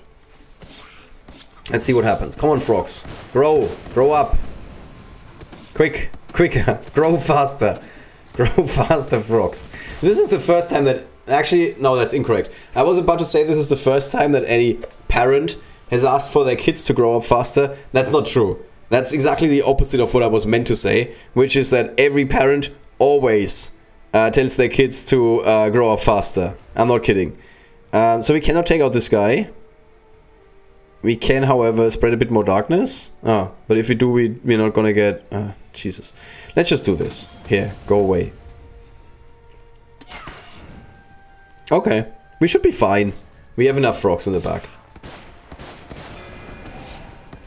Okay, I just completely forgot about the waves, but it's okay. We're just going with the flow right now, which is fine. It seems like our frogs are on in overwhelming mode. Here we can actually go with the active, but before we do that, let's do this. Yeah, and then, I mean, one skeleton is not gonna kill Ranaklu. Our Ranaklu is gonna be strong enough. You're strong enough, Ranaklu, you can do this. Okay, and Voyasa just keeps chilling in the back. Yeah, looks good. Looking good, squad. We're trying to move Pulmon to the front, but it's too hard. Big Dogger Summon. Yeah. I don't remember either how exactly the rules were last time, but I do remember they were a bit different. I'm sorry if it's too many summoning tokens. I am 4 attempts in on the 6 new stages, and it looks like I won't be able to get service to Legend after all. Yeah, that hurts. Especially since Onslaught doesn't drop very often these days. So we do get Onslaught, everybody's excited. Everybody's like, oh, finally I'm gonna get those patches, and then you don't. And you're like, oh, crap. Unfortunately, even our Ranaklu cannot turn this guy into a shade because he's already too dead for that. Okay, what's the next wave? It's 2 samurais. Okay, cue Dalai Lama love. Okay, they are not going to be doing anything. Yeah, Dogger should move, I guess. Sounds like a smart plan. Okay. I would really like for Bulmon to eat something every once in a blue moon. It's like these Onslaught encounters are getting easier. I'm not complaining. I'm not complaining. I'm just pointing out facts. Okay, let's all watch very quickly, very consciously what happens. Because I'm gonna be ending my turn, and I think the darkness that Umano is normally spreading, like this field, is not gonna be spreading. Let's watch this together to see if there's a bug right now. Okay, the darkness did spread. Okay, I was wrong. Also, I lost the unit. Ah, annoying gunners. No. Okay. Either they fixed it, or it has never been broken, and I just thought this was what happened. Like, I did have a video of this. I'm not exaggerating. There was a video. Also, Pulmon needs to get, like, he needs to eat. The poor guy.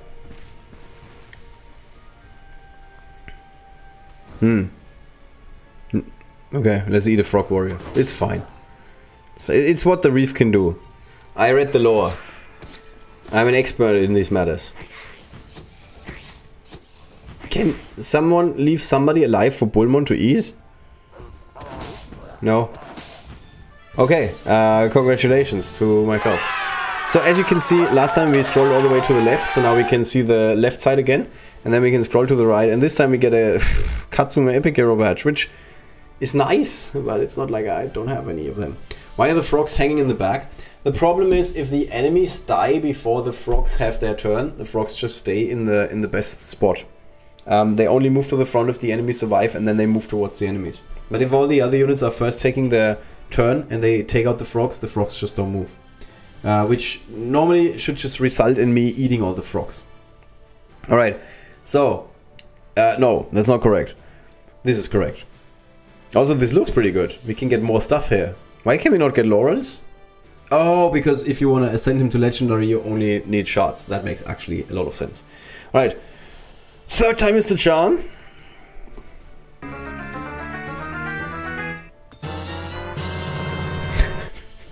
No. Okay.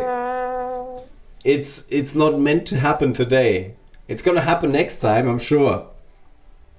Stay positive. Alright. Which takes us to our third and final summoning token giveaway for today. It's okay. It was like, what, a 30% chance? Something like that. It wasn't great. It's okay. We're gonna be fine. I have some other units I can work on in the meantime. Like 15. It's I have lots to do at the moment. Okay, we have, oh my god, we can play Tournament Arena again. Oh Jesus, so much to do. So much to do. Okay, let's pick another winner. Is anybody missing on this list? If so, post your name in the chat right now, please. You only have 3 attempts left. Well, we're now in the same boat, my friend. So, we're going back to Tournament Arena. I just call it Tournament Arena. Asafin is here, okay. Or Asaf 3N. And... okay. I'm just going to give you guys a little bit of time to write your name in the chat, okay?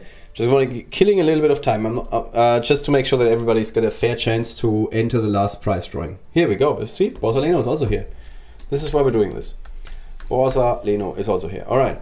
Let's quickly play a game of Hero Arena because I'm always getting afraid when I'm on 12 tickets, to be honest. I have no idea what the points is that I can currently get. It's probably 11. It's probably 11. Let me quickly check. I took screenshots. The last one I did was 11 as well. Okay, so 11 is fine. So let's go up against player KG. Keep forgetting from which guild he is. Don't know which badge to go for, needing too many orbs at the moment. Yeah. Don't we all? So, it's actually not Tournament Arena, it's Hero Arena, but it's just one match. This is one of those okay maps. Oh man, I don't like Scruffy. Let's shoot Scruffy with a SNAS bang maybe. And then we could go here. No, this is what I was planning. My phone is acting up. And here we can actually do some damage with Nixie. Yeah, this is not gonna work the way I wanted to. Okay, so we can move Snazbang into the Thorns, put you in the middle, then we can also connect with Gigs, so that's good. And then we just need another unit that is pretty strong. And actually Grandma Bones makes a lot of sense, because if we can take one enemy out, we're gonna get a skeleton. The problem is if we don't take anybody out, because, I mean, Snazbang we can probably take out, yeah.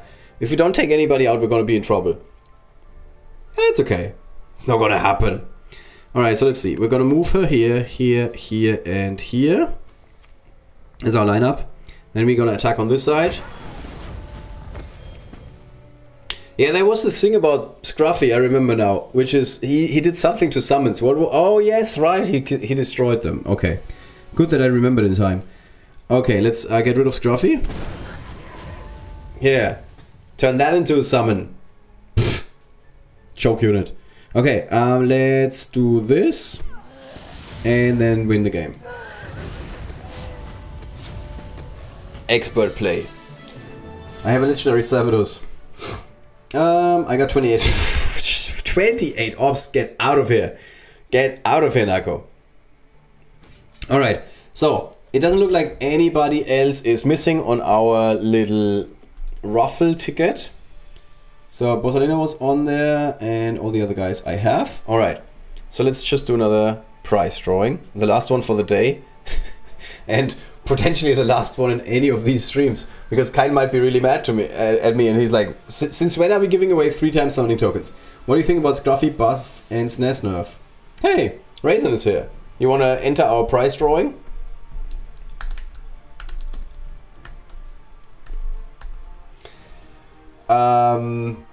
Scruffy buff and SNES nerf. The funny thing is, at first I read Scruffy, Bussy, and SNES nerf. Like they're all getting nerfed. I'm like, wait, since when is Bussy getting nerfed? You wrote, of course, a buff, not Bus. Well, so let's first do the prize drawing and then talk about it, okay? I have thoughts. I can give you some behind the scenes stuff, just a bit. All right, let's see. Oh, almost. I'm gonna get it right one day. Congratulations, Ama. Woo! Okay, Nakko also has thoughts. Third drawing. After the third Onslaught match, this time I lost 1 unit. Ama Chama won again. Oops. Alright, so let's go back here.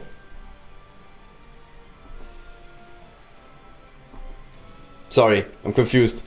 My stream deck is messing with me. Okay, here we go. So, what changed in the last patch? There were some unit adjustments. One of them I keep forgetting about, which is the Scruffy buff. I honestly forget about that all the time.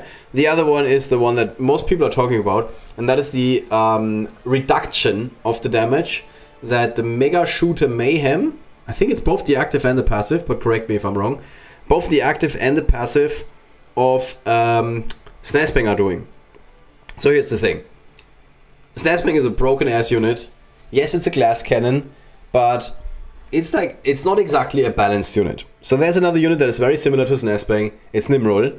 The other day somebody on Facebook, like a newer player, was like, hey, do you want me to make videos? And one of my topics that I'm going to be tackling very soon is how to fight certain units. And then some newer players were like pointing out what units they were having problems with. And people were posting, yeah, Nimrol is a really big problem. And I'm like, since when? Since when is Nimrol a big problem? What did I miss? So the thing with Nimrol is, he's a glass cannon. He's like really high attack stat, really good effects that deal like lots and lots and lots of damage, and obviously very high crit rate. So this is like the package that is Nimrol. And this package comes at a cost, and the cost is what we see here, range 1. You have to get close to the enemy to do any damage with Nimrol. Snazbang is Nimrol on steroids. And this is not an exaggeration by any stretch of the imagination. Snazbang is Nimrol on steroids because he's got all the advantages of Nimrol,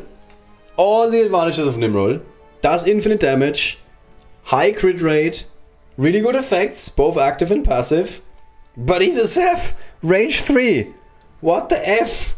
This unit is so broken that this is one of the most underrated units. And so don't get me wrong, I was hyping this unit when it came out, but I remember very vividly when it did come out that I was saying, yeah, Snazbang is going to be like absolutely stable unit, very strong in Hero Arena, don't really see it in Guild Raid. How wrong Jesus Christ, I don't think I've ever been this wrong about any unit.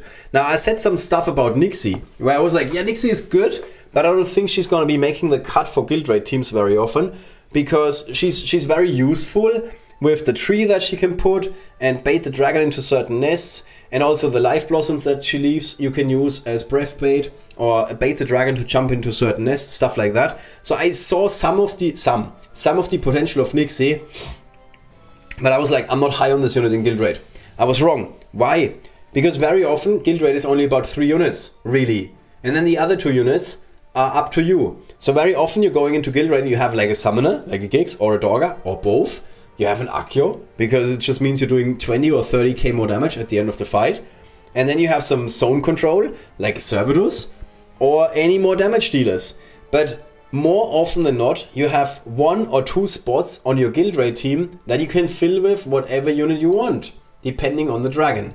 And there's a lot of dragons where Nixie is a really good 5th unit to attack the dragon with most notably Darkness Dragons, because she's got color and class advantage and Bushkin, which means if she attacks from high ground, my Nixie is not super impressive, but let's take my Nixie. I mean, she did make it to a legendary. She's got a very high attack stat. So you're taking the 452 magical damage. Let's just assume you have a stronger Nixie, or you did something like put her next to a Yasmin. So let's just say she got 200 attack on top. Okay, so this is her base attack right at the moment. And if you have a Diamond Rank 3 Nixie, this is a very different stat. Like Diamond Rank Nixies can have like, I don't know, 1,000 attack or something, ridiculously high.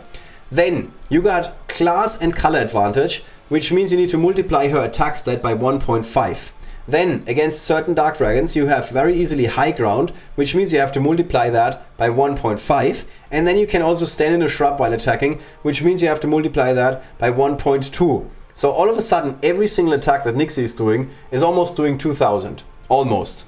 Let's just assume we have a bonkers Nixie, and she's got like 1,000 out of the gate. And then you maybe do like 2 or 3 buffs with Yasmin or something like that. So you end up with a Nixie that has like 1,600 base attack. Suddenly every single attack for the last 3 turns or so is 4,000 attack with Nixie. That is pretty massive. And you can still do all the other stuff with Nixie. You can still use her to bait the dragon to jump into a certain nest. You can still use her passive, the Lotus Flowers, to make sure that the dragon is going to breathing in a certain direction. So stuff like that. So I was very wrong when I was talking about Nixie because I didn't see the potential that she had. Snazbang, I was even more wrong because I thought, yeah, this unit is good, and obviously he's got like color advantage against ice dragons, but I didn't realize that like every hit you are guaranteed critting, which means you're guaranteed activating the crit damage. So every hit against an ice dragon, like out of the box, with these weapons, and this is almost the best weapon you can have. Actually, the weapon lineup is perfect. You just need a stronger ring.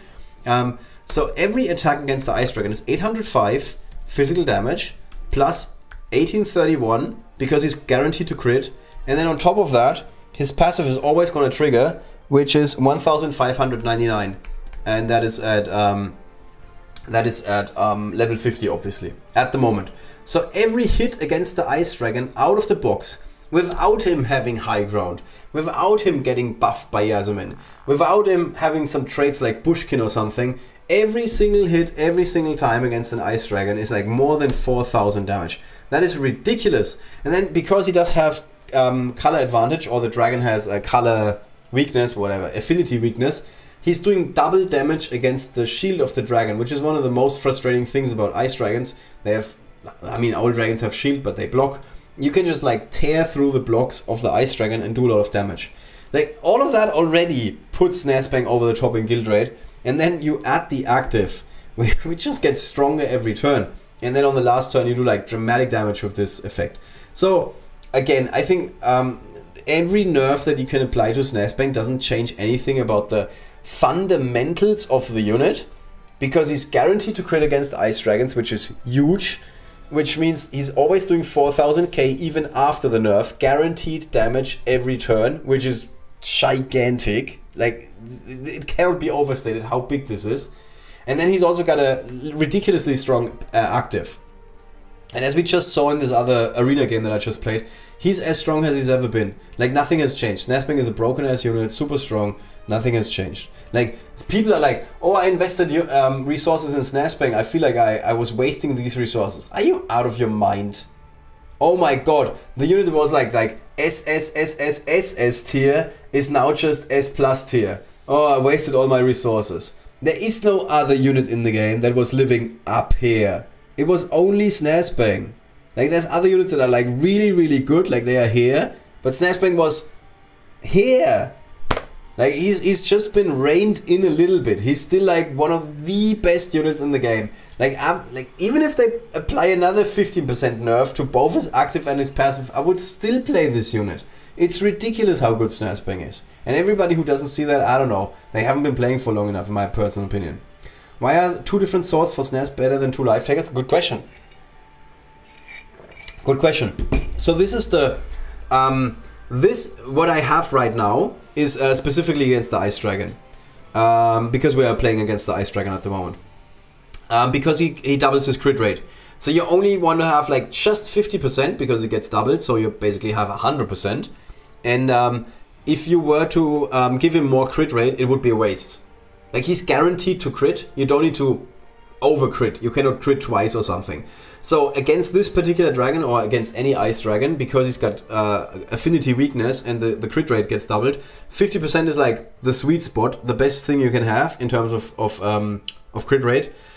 Generally speaking, you are correct, Alex. You want to have as high as possible a crit percentage as possible for Snazbang. Because of his passive, he's doing so much more damage when he crits that you want him to crit all the time. So generally speaking, 2 life takers are better than giving him a Swift Bane. But if you're going up against the Ice Dragon, just go for 50%. It's also the reason why you don't want to play the Nimrul swords. The Nimrul double swords are also worse for Snazbang because you get too much crit rate and too little damage. And obviously we're like really talking about high level play right now. Not everybody's going to be in the situation where they're like, oh yeah, I'm just going to equip him with one of my 3 life takers instead of one of my 500 Nimrod swords. I understand not everybody's in that situation. Just once you're like hitting the, I don't know, you've got enough equipment to like dress up rogues over and over again. This is what you want to go for if you're going up against ice dragons. Alright, hope that makes sense. Scruffy. So Scruffy, with Scruffy it's interesting, because when this unit was first proposed, the first draft of the unit, Scruffy had ridiculous stats. Absolutely ridiculous stats. I don't remember what it was exactly, but like he was as tanky as an Archeo at Diamond Rank 2, as a rogue, which is not normal in this game, as far as I'm concerned. And with a much higher attack stat, because he's one of those units that is like more offensive than defensive. There's a lot of units like that. Snazbang we just talked about, Nimrod is another example, but really any rogue really, there is no rogue that is high on armor and low on attack. All the rogues are like very high on attack, generally speaking. So Scruffy had extremely beefy stats, it was relatively hard to take the unit down, and we were just running some experiments, or mostly Nakko, and he was like, I tried this on the test server, and he's just like 1.4 times stronger than any comparable unit in the game, so we need to, in my opinion, rein him in. So that was the beginning. His active, at the very beginning, at level 50, did something ridiculous. I think it was like 5,000 damage. That's something completely ridiculous, because at the time Gold Rank 1 was the highest. So it was like, okay, you play this guy in front of 3 enemy units and he's just gonna be like 1, 2, 3 every time. There's no question about it. There's no randomness like Nimrod when you may or may not crit. He's just gonna be standing in the middle of 3 enemies and he's just gonna be like, okay, you're all dead. And I was like, yeah, that doesn't make any sense. Who's thinking about that? This is working. And then so the ambassadors were basically saying, okay, we need to rein this unit in. It's way too powerful. We need to nerf the amount of damage it does. And the developers were listening. They were like, okay, actually that makes a lot of sense. I don't know why we were smoking weed, why we were coming up with the ideas for this unit and the stats. And then the unit was like, I don't know, like 30% or even 40%. It was like reduced dramatically. Like Scruffy was completely nuts at the beginning and he was turned into a really solid unit. Not bad, but not game breaking by any stretch of the imagination. Now, the big topic for him is obviously his passive, the Primal Instinct, because the question is always the balancing. Do you want Scruffy to be so strong that even a level 50 Queen Akeshru cannot kill him, because every shade she spawns is immediately going to get destroyed by Primal Instinct? So Scruffy is like an I win button against Queen Akeshru in a 1 versus 1 scenario, which we don't have in this game ever. It's always 5 versus 5 normally. So this was a big question, whether or not the effect should be strong enough on equal levels to take out a shade. Also keep in mind he does have class and color advantage against shades, because shades are dark mages. That was one of the things we had to keep in mind. And then the other thing, of course, is what happens to the Dragon Lings. Can the level 50 Primal Instinct just like instantly kill the Dragon Lings? And at the moment that is not the case. And I'm not sure what happened after the buff that he just received. If he's gonna be strong enough to like one-shot Dragon Lings even when they are in a shrub or something. I don't think that's what happens. But just generally speaking. So I don't think that this unit could be too strong, because so far he didn't really make any splash in any game mode. You don't see him in Tournament Arena. you see like 2 or 3 players in Hero Arena playing Scruffy. He's kind of annoying, to be honest, when you go in with Giggs and with Queen of Keshru, or I love Drenma Bones, I love Sir Matt. But I like that. I think this is totally fair that there's units in the game that counter popular strategies and force you to play other strategies. I don't see anything wrong with that. And if you cannot play around these units, then you just have to work on your roster some more. Like, it's not that hard handling Scruffy. I bring Nimrol or I bring a Snazbang and Scruffy goes bye-bye. It's not a big deal. So I'm like, I think it's fine. And, oh, Nakko just points out, thank you so much. He still cannot kill level 3 Dragonlings. Okay, that makes sense. Tell you what, I wouldn't be mad if that's the case. I don't think this is like a particularly great unit in Guild Raid either way. Like, no matter how you twist and turn it. I think even if he were killing level 3 Dragonlings, I think he would be fine. It's just my opinion. I don't think he would be over the top. Although, obviously the question remains, what would happen to Queen of Keshru? Like, at the moment, I think he's an auto-win against Queen of Keshru. Again, in a 1 versus 1, which never happens in this game. Alright, we have... not really time to kill, to be honest, but we have a lot of arena tickets, and let's play to 200 points, and then let's see what happens. So, Horsepower is back. Horsepower is back. Yesterday, I was totally expecting this to be a choky squad. I did not think that this is a competitive team. How wrong was I? Or how lucky was I? Who knows? Might have just been luck. But yesterday we went, I think with a redemption battle that we could also count, we went 12-1, which is ridiculous. One of my most successful tournament arena runs ever. I don't expect to go 12-1 again. I also don't want to play until I'm 12-1 again. Let's just play a few more battles until we're... Okay, Snazbang is dead. That's good. Good start. And let's just see where we can go here. Okay, so this enemy has never played against Bussy and Sprocket. That's good for us. So we can do this, and then we can do Buzz Saw through the enemy, and obviously we crit. If you guys haven't watched the highlights from yesterday's stream, you have to watch them. Seriously, you have to watch the highlights of yesterday's stream. I was dying laughing. It was so hilarious. We had a situation where where my Bussy was getting kicked out of his mech suit. And and because he was kicked out of his mech suit, he was ending up next to the enemy Snazbang, and then he used a crit attack to kill the Snazbang of the enemy. I was like rolling on the floor laughing almost. Okay. So, my record today is a 1-0. I should just retire at this point. I should just retire from playing. Alright, we need to put little graphic there, okay? Just to make this a tiny bit more visually appealing. Bear with me for a second. Yeah. Here we go. Now this is a bit more fitting. It's a bit more fitting. Now our horsepower team is being represented by the one unit that can put 3 horses on the map, and that is Sir Matt. So that is fitting. So we're going, oh, Ranger 1! One of my officers! Hi! It's a mirror match. Oh, it's not a mirror match. I'm at the top. I'm like, what? Why is he playing the same units? He's not. I'm at the top. I'm lucky because his Sunshine and his Sprocket are not connecting. But he's setting up so he can do that now. That's good. Good play. We can play aggressively again, which is fine for us, because my Sprocket is not getting... Not block, crit. Wow. Okay. Yeah, we should just place all of our units. This is gonna be annoying. Like, Sunshine is not the problem with all my warriors. The problem is... Yeah, the problem is Snazbang. Because if Snazbang hits one of the warriors, he can prevent them from taking another turn because of the landmines. I'm not sure if this was the best unit placement, to be honest. Oh, this was pretty good. Yeah.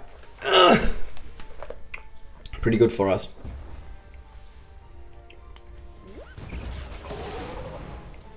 Sure. He might get rid of Surf Low. He does get rid of Surf Low.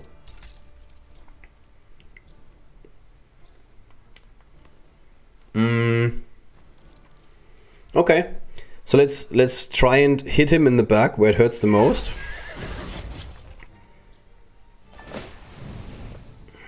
And let's first... Can we take anybody out? No, not really. Yeah, let's try and get rid of Snaspang. I think we're just gonna keep Bussy on the map for a little bit longer. And place this guy here. Come on, someone take out Sprocket. And Snaspang. Here we go. This is it. Now we're in business. Now we are in business. And I don't know, let's just focus on him. Doesn't really make any sense to go for the enemy that is standing on a healing pad. That's alright. Our Sprocket is in a shrub.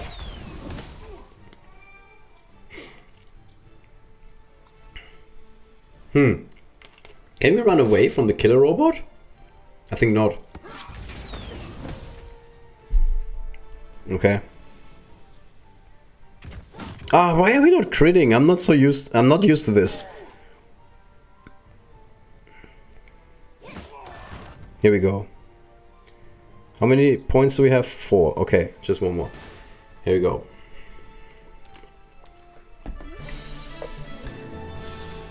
Okay. Yeah.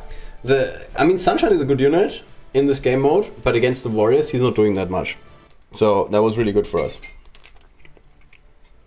And we're getting closer to the 200. Oh, crap.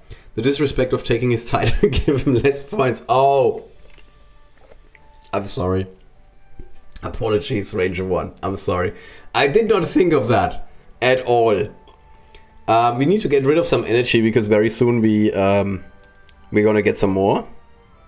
Oh, we can't? Okay, cool. Who are we working on as well? We are working on Akio, I think? Let's first get the stuff that is harder to get. Like this. Sure, here. Okay. Cool. Akio, still. Let's get some of these. Okay. Cool. Okay, we're out of energy again. Success. Bye-bye, Nakko.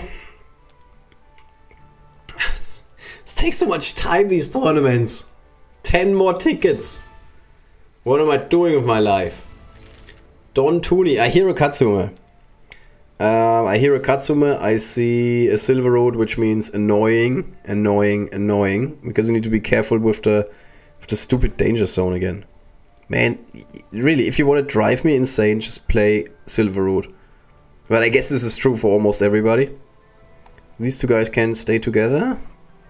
And you can go here. This seems fine. So, Katsumu is almost dead. Already. This is what I call a good start. Really? Why would you do that? Oh, I don't agree with any of these movements, to be honest. Now, these are all terrible movements. Look at this. So, we can... How can we hit her? What am I missing? Oh, it's the bug. Oh my god, it's the bug. Yeah, so normally if you go down and then up again, the hulking unit would have to stop. But because we are higher up and we're going down and we're going higher up again, the game doesn't understand that hulking should prevent your unit from not going there. So this is what happens. Okay, good for you.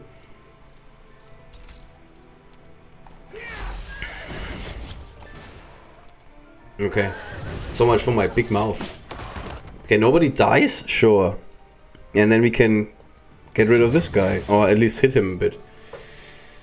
Okay, so this didn't go according to plan. I was totally expecting that we would... Okay, maybe this wasn't the best idea that I've ever had, to be honest. I was totally expecting that we would take out Katsume, and that after that, we would be getting rid of at least Giggs, and quite honestly, I was also expecting to get rid of Queen Akeshru with the horsepower move. Now this didn't turn out the way I wanted at all.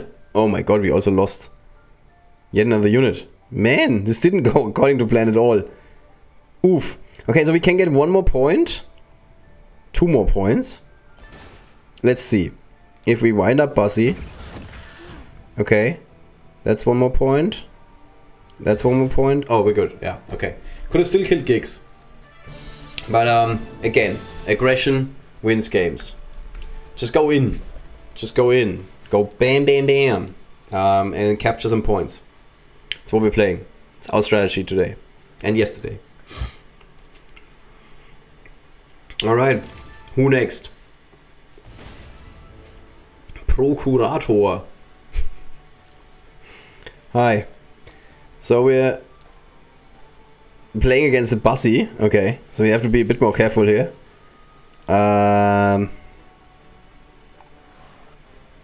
That's okay. Let's see. He can connect with his Buzzy if he wants to. But he would have to expose himself quite a bit. I don't think it would be a smart move for him to go in with Buzzy. Against either our Buzzy or our Surflow. Both of these doesn't make sense to go in. And he cannot really move. If he starts to move, he's gonna be within reach for us. So, tough situation to be in. Not super surprising that he needs a bit more time to think about this. Who knows what's up with him? Okay, this is the point where you should start to make some moves.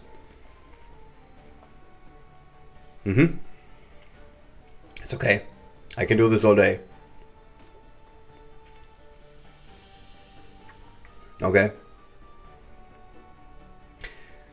20 more seconds. And then after that, this is actually a really big disadvantage if you ever lost your extra time. I know from experience. This happened to me in a couple of matches. Some time later in the match, I almost always make misplays because of this. Okay, so let's see. Okay, we could just see if they have disconnected, which is one option. Or we could also go with Buzzy here. And then our Buzzy could connect with their wingtip. But it would be better for us to just wait a little bit and see what happens. Because if they disconnected, I don't really want to expose myself. Just gonna take the... Okay, here we go. Interesting. Maybe it was... If it was a strategy, I don't agree with the strategy at all. Yeah. So now we can hit wingtip and claim the spot. Oh, this was not the best move. Crap, I didn't... Ah, man, I went for the auto move. That's okay. Still not great, to be honest.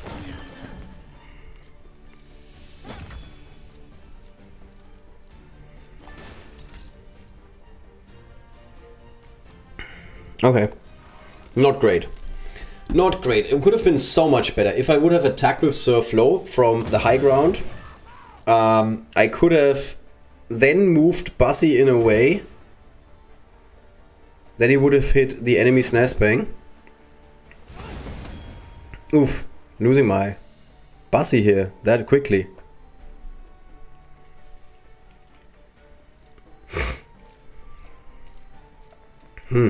Not great. Okay, we need to play this a bit smarter. By moving our unit onto a landmine. Okay. So here we want to... Actually, we can get rid of Queen Akeshru. That sounds like a smart plan. We can capture another point and move here. Okay, that's not good. We just lost our Buzzy. But we have 4 points. We do have 4 points. I'm not sure I agree with this move. Why not put your own killer robot on the board? Now you might lose your sprocket to my killer robot without being able to put your killer robot on the board. Killer robots win games. And you have to now attack with your Snazbang. Oh my god. Yeah. That's all terrible. Yeah. I would have never played it like that. That's what happens when you waste your time. You make bad moves afterwards. Yeah, so like the sprocket move made absolute. Oh yeah, we get the energy now, of course. Woo! Yasmin getting closer to 50. Woohoo! Oh, summoning token! Yay! We can go for the 10 times summon now. Okay, let's see. Let's see.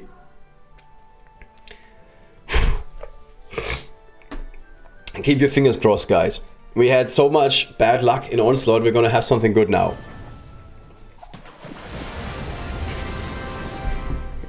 Okay, this is one good stuff. Yay! So mad. I'm not mad. I'm not mad either. Cool. Why not? Shards. Can we... Oh yeah, Bullmon shards is good. Yeah. What do I need actually? Shards for gigs would be nice. Shards for... I don't know.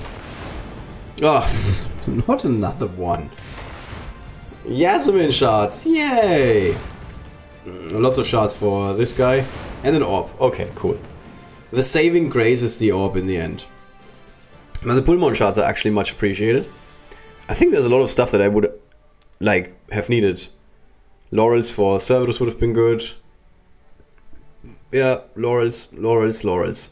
Laurels are so hard to get. Except for Queen Akeshu because she had another festival. Yeah. Okay, whatever. How many do I have for Katsume now? 5. Sure. Alright, so our record is 4-0.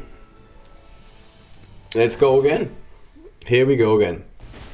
There's a lot of hero... That's true, yeah. It was a lot of hero pulls. Okay, so here we have Sunshine together with Sprocket.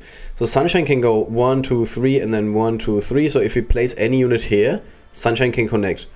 So we don't want to do that. I'm just gonna focus on this side. And Silver Root as well, really. This is like the most annoying lineup in history. Okay, so we want to be moving on this side. Let me just double check if I made a misplay. 1, 2, 3, 1, 2, 3. Yeah, we're good. I played this correctly. It's been like one of those instances of playing by feeling. More than by knowing. Now, if they want to do us a really big favor, they are just going to move Snazbang 2 down. They're not going to do that. Also, Harun. Apparently pretty good in this game mode. If you combine him with Static Crackle. I'm not kidding. Because then Static Crackle is placing his supply drop. Harun gets on the supply drop. And that is kind of good. Kind of good. Okay, I don't like this lineup at all. They can always hit us now. Okay, so let's see. Where can you shoot? Almost everywhere. Okay. I think we want to go here. And then we're going to place a unit on the other side.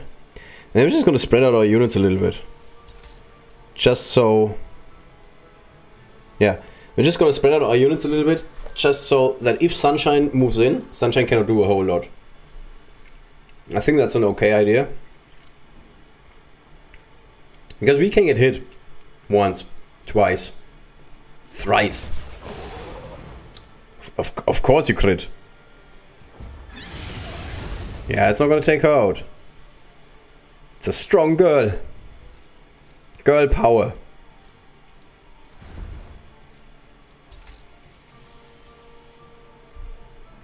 Really? Alright. So far so good. Now we can do this. Oh, come on.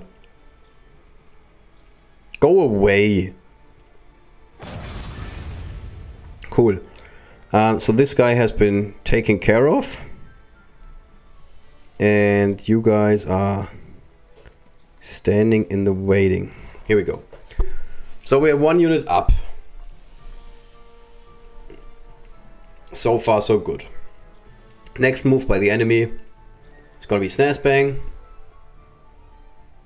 What? What? Oh, he's got a clock, of course. He's trying to play... Is he trying to play the waiting game? I have to say, it's kind of smart. Okay.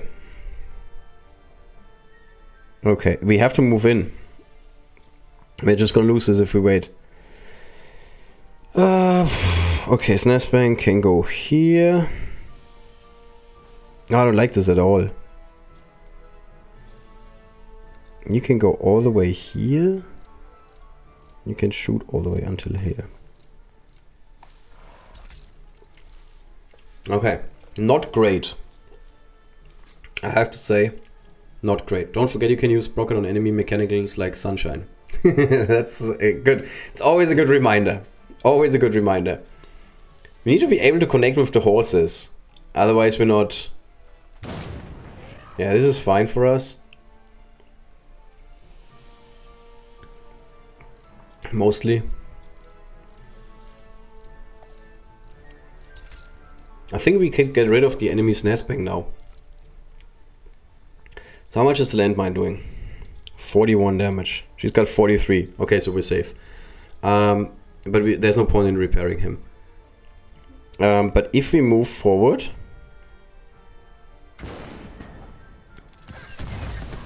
I keep forgetting that the landmines explode. I keep forgetting every time. I don't know why. But it's all good. We can do this now. And then this. And then you want to move potentially here? Yeah, I guess. And I think that's the turn. I should have used Sprocket again, right? Oh no, I couldn't. I couldn't. Oh, I could! Crap. I'm not sure how the map works. Can Bussy walk straight down? No, he has to go 1, 2, 3. Okay, so he couldn't connect with anybody. I would have just repaired him for no reason. Actually, I think my unit placement, given that I didn't feel like I played this correctly, I think my unit placement is quite alright here. Also, 3 of my units are in shrubs. Yeah, okay, so Silverroot is gone. So we're now in a really, really good situation. So we can move Bussy here. And then afterwards we can repair Bussy. And he's gonna take out Silverroot, potentially. Oh, come on. And now we just need 2 more points. Okay, he can somehow connect with her. Wow. I keep forgetting how much reach these horses have. And this should be the game. Nice. Didn't see this coming, to be honest. But the straight line that Sir Matt was like zooming over the map was pretty good. Did not expect this at all. I was surprised. I clicked on Sir Matt and I was like, what? He can reach her? Oh yeah, he can. Horses. I tell you guys. Horses. Good. Also, best thing. I think I played Targo yesterday. Oh man, why is everybody playing annoying Silverroot? Okay. So here we can go. Ah, Jesus. Okay, so Sunshine is a bit of a problem. Yeah, I know. Let's move here. Let's move here and call it a day. I think I played Targo yesterday. I'm pretty certain. I think I won. I think I only lost once yesterday, which was to Freakazoid. Which is which is the second account of Automatic, who was very proud of himself. Like, it's the first time I won against you in anything, and I'm like, what? I didn't know that.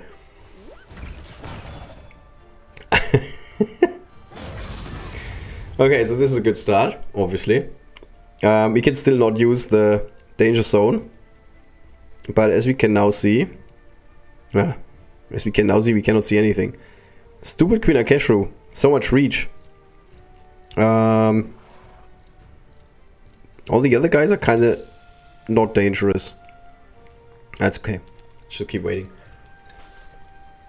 You do your thing. Poison my mech. That would be alright. Can easily get rid of the X right now. Would give me some targets for Sir Matt. Yeah, shoot from a distance, sure. Poison my mech, I told you. Told you guys. People love this move. Such a bad move. Okay. Get rid of your own X. Okay, also strong play.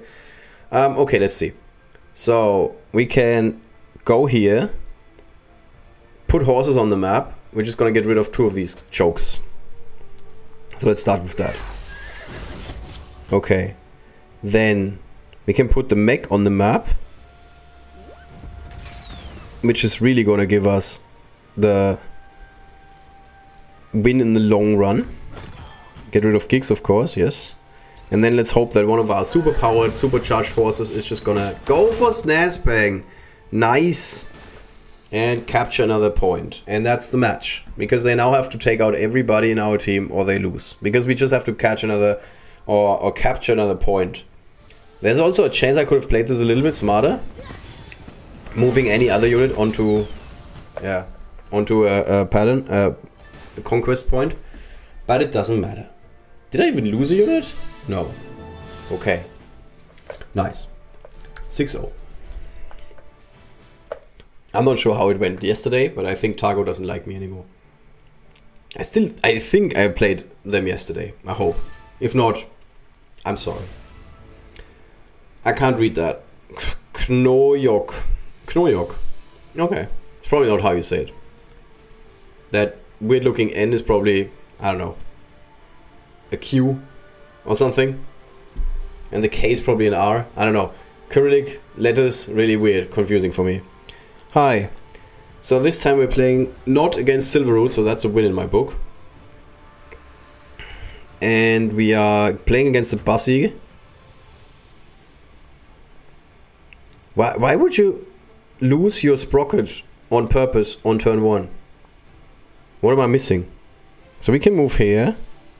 And then place our Sprocket into a shrub, which is nice. And then get rid of her. Yeah. Why would we not do that? Okay, so now we have the high ground. Anakin! And we can just move our units a bit in. We're just gonna ignore Oaken Shrub, which for whatever reason decided it's a good idea to go to the right side of the map. Okay, you can stay there all day. Nobody is gonna attack you, Oaken Shrub, no worries. Then we can now go for horsepower. Move. We're gonna ignore the shrub. Because what? The conquest point. The horses are gonna take out Queen Akeshru. Oh, we can also take out Bussy. Okay, so let's start with that. Okay. So we could wind up, but I think we're winning the game in the long run. So let's just go with that. Yeah, we're good. So we need 2 more points. That is 1 more point. And now we just need to hit somebody. But we're not going to attack Oaken Shrub. Because what's the point? This is fine. Yes, they can use the active of Queen Akeshru. And they can get rid of potentially both Sir Matt. Oh, wow. Wow, is the active bad. Didn't it do double damage against light units? Wow, talk about an underwhelming effect. Oh, look at us being lucky like crazy. Oh my god. We're sorry.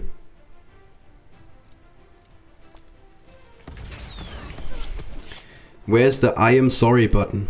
Ah, we could have used Bussy to kill someone. I mean, it's not like this would have made a gigantic difference. This match was over anyway. But still. Crazy. How much can your Bussy crit damage? I think it's like 55% or something. And he does like 40 or so. Pretty good. We can check it in next match. My Bussy is way too good. Obviously. Okay. Okay, so you need to be mid... I don't like this map. This map has like the worst layout for us. Well, it's okay. We'll start here. So their Bussy can go into this spot and then they can get wind up and they could connect up until this spot. They could also attack us when we're in this spot, which would be okay for us because they would expose themselves and go into the thorns. So if the enemy is like overzealous, is that the word? I think so. And they would go for Sprocket and wind up move. Yeah, that doesn't work. Yeah, then we would have actually have an advantage here. Yeah, this is one of those matches where I kind of hate the fact that I don't have more reach. I mean, we have a lot of reach, but not enough. Okay, it's not great, to be honest.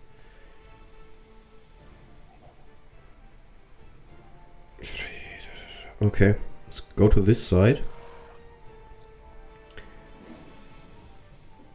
And maybe move her here and him here. I think that's it, right? Yeah.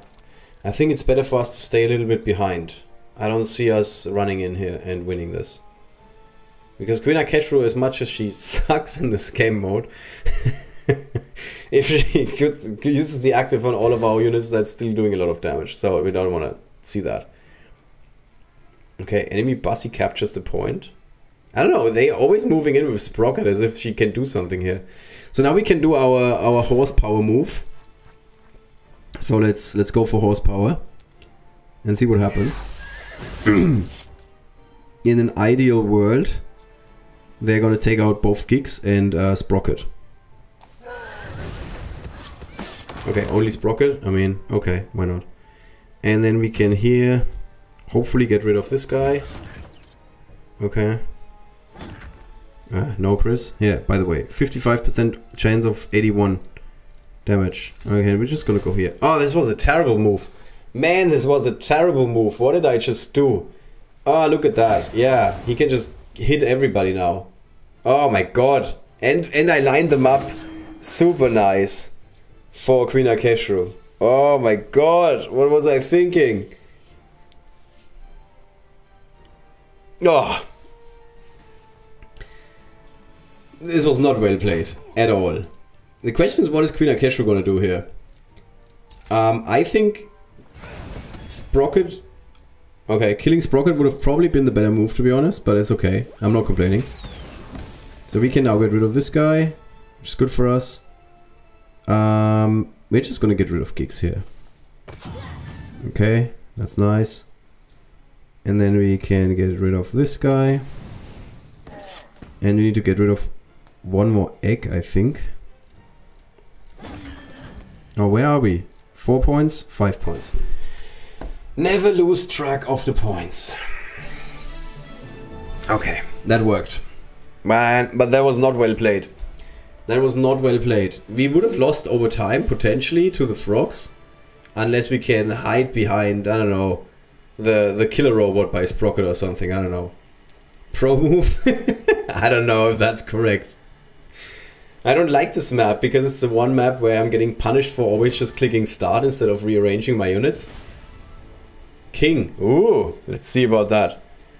Okay, so there's no Silver Root. That's good. Can go here. There's no Sprocket. Oh my god.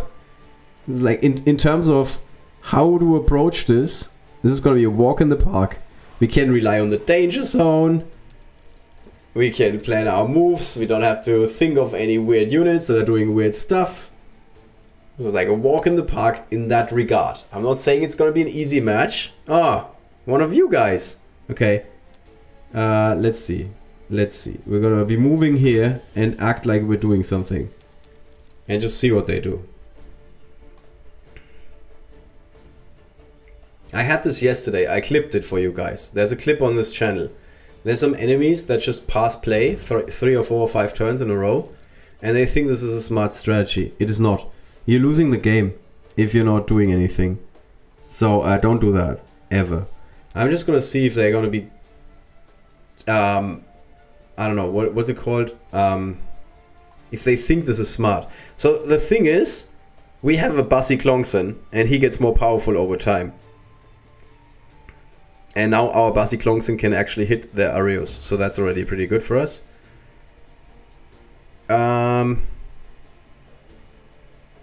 Yeah, it's a bit of a shame, but that's okay. Let's do this. We're going in. I don't wanna play defense here. How about that? Yeah, let the sparks fly. Let the sparks fly. Okay, we just learned in the other match that it makes a lot of sense to be the first to go in. With Surf Low. Oh! Oh! Oh! I'm sorry. I'm sorry, I didn't think of that. I just thought I'm putting pressure on the board by capturing as many points as possible and then seeing where we're going from there. I didn't see that we're just gonna win right away. I mean, obviously, I immediately identified this line of play. I was like, yeah, I mean, obviously we're gonna win this way. We just have to get like a little bit lucky with the Buzzy Rockets. And then I knew immediately that I would win this match this way. Alright. No, I was actually Borun. Wow. Borun had a funny match against us yesterday. He was he was getting wrecked. He was busy in the chat in the live stream, and he misplayed like 3 times or something. Let's see if he can do better today. I mean, there's actually no way he can do worse today. And I don't think I played this well right now. I'm giving him options to attack with Buzzy. No, Buzzy not. But he can attack with Sunshine on the first turn. I don't think it makes a lot of sense. I wouldn't do it if I was him. And I'm not saying this because I don't want him to do this. I'm indifferent. Why? Okay. Yeah, so what he doesn't understand right now is that his Buzzy is actually exposed. Which we just saw in the other match. So we can again do the same move. What am I missing here? What am I missing here? Huh? Oh, Arius was one further down. Oh god, I'm an idiot. Okay, cool. We just lost the match because of that. That was not good. I totally thought that I can move 1, 2, 3 spots and then hit Buzzy. But there's elevation here, apparently. What is this? 2 millimeters of elevation? Like, that's ridiculous. I'm sorry. That's absolutely ridiculous. This is elevation. Man, I hate the map design in some cases. Like, this is one of those cases that is absolutely ridiculous. Give me a break. Give me a break. 2 millimeters. Yeah. Now I'm mad.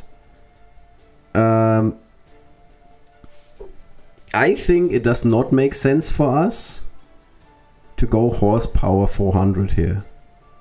I think it makes more sense for us to try and just... What can I do? What am I missing? Oh, I can send 1 horse in. Sure, why not? 1 horse is fine. 1 horse is fine. So they still have their sprocket. But we still have a horse. I have a horse! And we just need 1 more capture point. Or 1 more enemy dead. Let's focus on the enemy sprocket or the enemy Naevis. Because Buzzy is not a good target. And try and ignore the killer robot. That could work. You can push him. No, he's hulking. He's hulking. I cannot push him. Good idea, generally speaking, but unfortunately not an option. And we still have the rocket barrage as well. But the rocket barrage would probably hit way too many times the robot. So let's try and go here. And a crit. That's how we get the point. I'm sorry. I'm sorry, my Buzzy is absolutely killing machine. But quite honestly, Borung could have played this a little bit better. I'm not trying to rub it in or anything.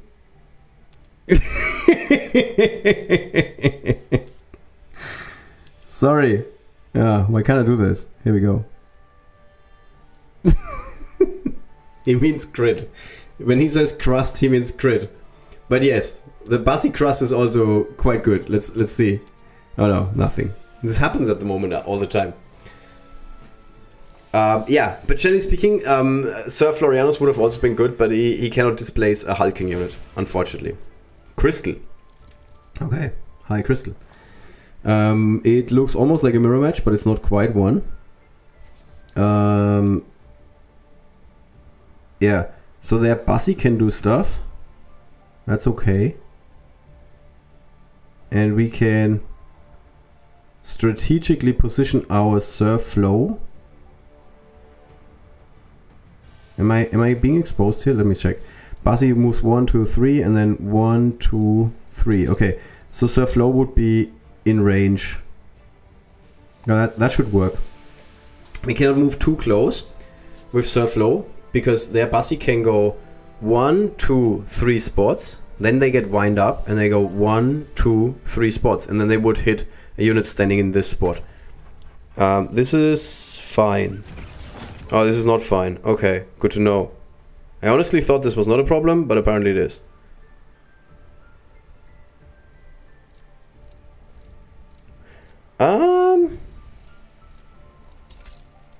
Let's see what their Snazbang is doing. If their Snazbang is moving in to hit us... Yeah, that doesn't do anything. Jesus, why would you do that?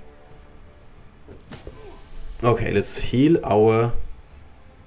So Snazbang can move 2 spots and then 1, 2, 3. Okay, so if we get the horses here and here, which is normally what happens, we should be fine. Not exposing our... Yes, here we go. And we're also healing our Sir Matt. So now we're in a really good spot. The Buzzy, we can just ignore. The Buzzy of the enemy is not a problem. Oh, Snazbang has more range. There's a Naevis on the board. I totally forgot about Naevis. So we need to be a bit more careful now. Jesus, I totally forgot about that. I think this is fine. I think we just hold our ground, stand our ground here. Not 100% sure if this is correct.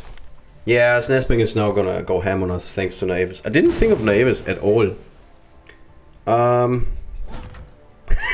Oh, well, unfortunately the fire is gonna kill him. So, and otherwise this would have been epic. But no, this is not gonna work out for us.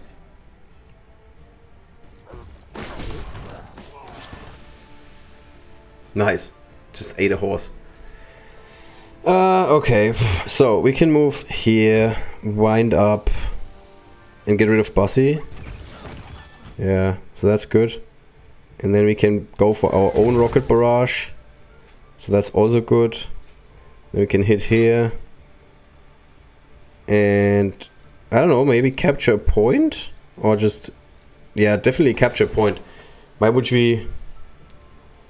No, let's keep the horse on the board. I don't think it makes sense. Like, even if they hit another...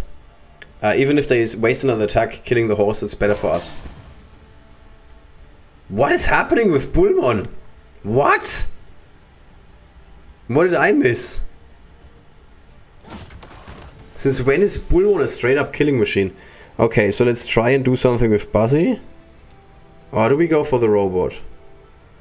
No, let's try and do something with Buzzy. Don't do that. Okay. Yeah, that works. It's all about the capture points with this team. It's all about the capture. We lost 2 units and it still doesn't matter. We can still just fight back, capture all the points, go in. Really good team. Wasn't bad by play exposing Snaz in the first play. That's true. Oh, why do I have so much energy? Oops. Who needs to get some stuff? You eventually. I think we're done with this. Yeah. What else? Yeah, we need the Howling Mask of the Rinji. 33% versus... Where was it? Ah, geez, so many items that we need. 33% versus... Oh, this is never better. 14%. Okay. 33% obviously much better for 10 energy. So let's just do that. Okay, cool.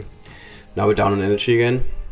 And we can play one more match before we end the stream. Let's just see if we can go undefeated in the hero arena. The tournament arena. So far so good. Yee! 77. Hi. There's a sunshine in a sprocket, so we need to be a bit careful. Sunshine can go 1, 2, 3, 1, 2. Yeah, actually we're good. The way that they opened. 1, 2, 3, 1, 2, 3. Okay, we're good. We can do this. And then on this side we can go in these units. Okay. This should be our opening. Should be fine. I like the right side. Oh yeah, there's a cinder cannon. Why would you place it on the left side now that I just shifted everything to the right? Why would you do that?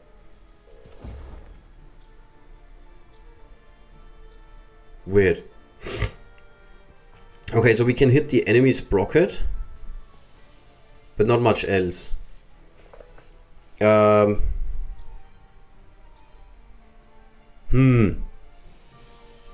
Weird situation. But I think it actually makes the most sense to attack here. So let's just go in. Oh, you gotta be kidding me. Really? Really? How is he not dead? Or she? Ah, man, that sucks. I was so, like, 100% certain that Sprocket would die after the first powerful attack. Yeah, now the robot is sending her back. Yeah, I guess this is fine. Okay, why not? Oh, this is annoying. Don't like the shade in that spot.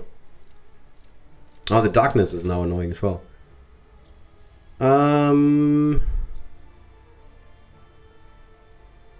Let me think about this. So we can now go to Gigs and go for the horses against Gigs. Go for high ground and take somebody out. Let's try and get rid of Gigs. Okay, that worked. Then, are we gonna go for horses here? Ah, we're just building a gigantic line of units.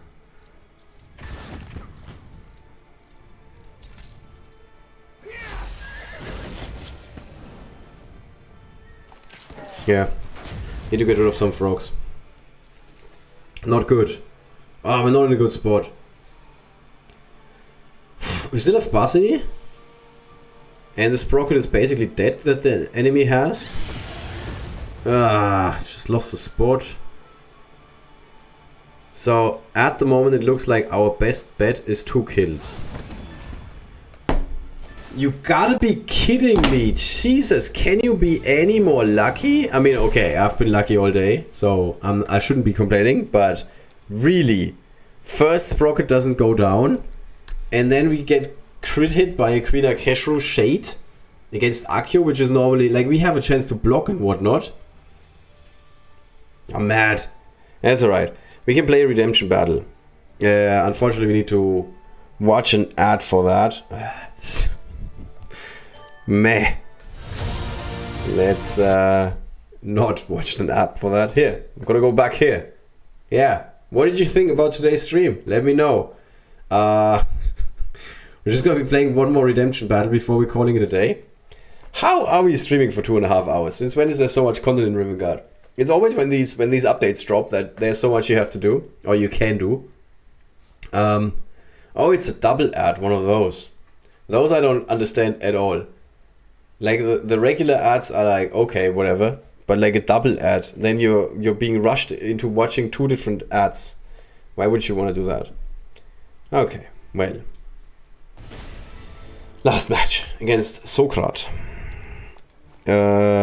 He's already going in there. I've never seen anybody start this fast. I didn't know this was possible. So he's got a Sunshine and a Sprocket. So I need to be slightly careful.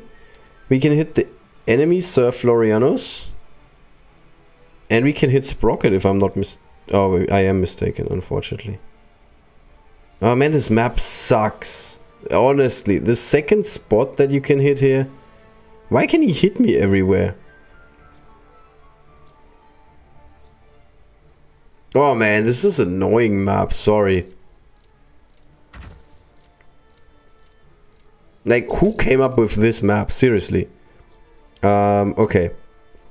Let's place... I don't know, let's place a unit here. Sure. Let's see. Maybe they're gonna waste the active of Sir Florianus here. Oh, there's also a Tokon, as if this hadn't been annoying enough. didn't even realize there was a token on the board. But what are you gonna do now? Are you gonna shoot Sir Florianus? No. Okay, so you're just gonna allow me to ignore that unit? Okay, cool. So now we can move one up, because this map hates hulking units. And then we can go with Bussy into Sprocket. And maybe we get lucky again, finally. My luck is back, woohoo! And okay, so that's a good start. And then we can just hide, because why not? So his Sir Flo can now take out my Sprocket, which is not great by any stretch of the imagination. Regular attack! Wow! You have supreme confidence in your Really? Really? You think this is how you play this game? Why would you do that? Okay, can we go here and put a robot between us and the enemy? Yeah, now look at this. I mean, with such a good position all of a sudden. I didn't think we were like winning this easily, but now this looks good. Great, in fact. So he can even go with his... Yeah, we're just gonna capture... No, we're not. We're just gonna move our units in and call it a day. Yes, you can use the active of Snazbang now and kick... and kill, yeah, try and kill these guys, but there's still horses on the board. And the horses are fine. We don't need the horses to go ham right away, because we have a killer robot on the board. So the longer this match lasts, the more likely it is we win. Which might not sound... because you just gave up your clock. Your clock was Snazbang's active. Snazbang's active is out of the equation. Yes, you do have a Tokon, and he's very good.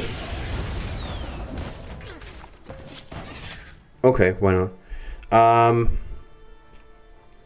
But we are still here.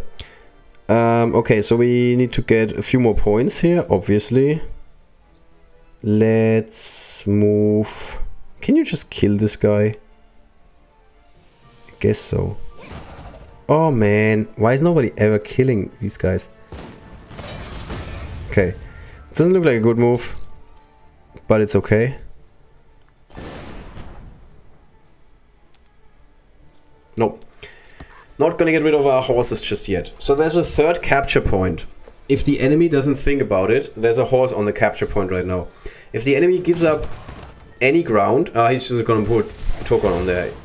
Oh, you gotta be kidding me. Really, Tokon one-shots a unit? Really? I'm surprised. Okay, but we can go back into a mech suit now. So it's all good. Hopefully. And now we can do what? He's got 3 points. Okay, we can go to the... No, we can't go to the other side. Come on, kill this guy now. Okay, he's dead. That's good. Yeah, that doesn't do anything. Why even bother with Tokon? You can't kill this guy. It's annoying. SF. So, currently our victory condition is holding 2 more spots. He's gonna give up... Like, Tokon is very likely gonna move out of this spot and attack Sprocket. Because it's the only way for him to connect with Sprocket. Yeah. And if the fire disappears behind Bussy Klonkson... I have no words for this. Seriously. Okay, now we can win in a different way. We can just capture another point. And win. Oh, yeah. I thought we had to do something else. We could have still gone for the active of Akio and then kill his annoying Snazbang.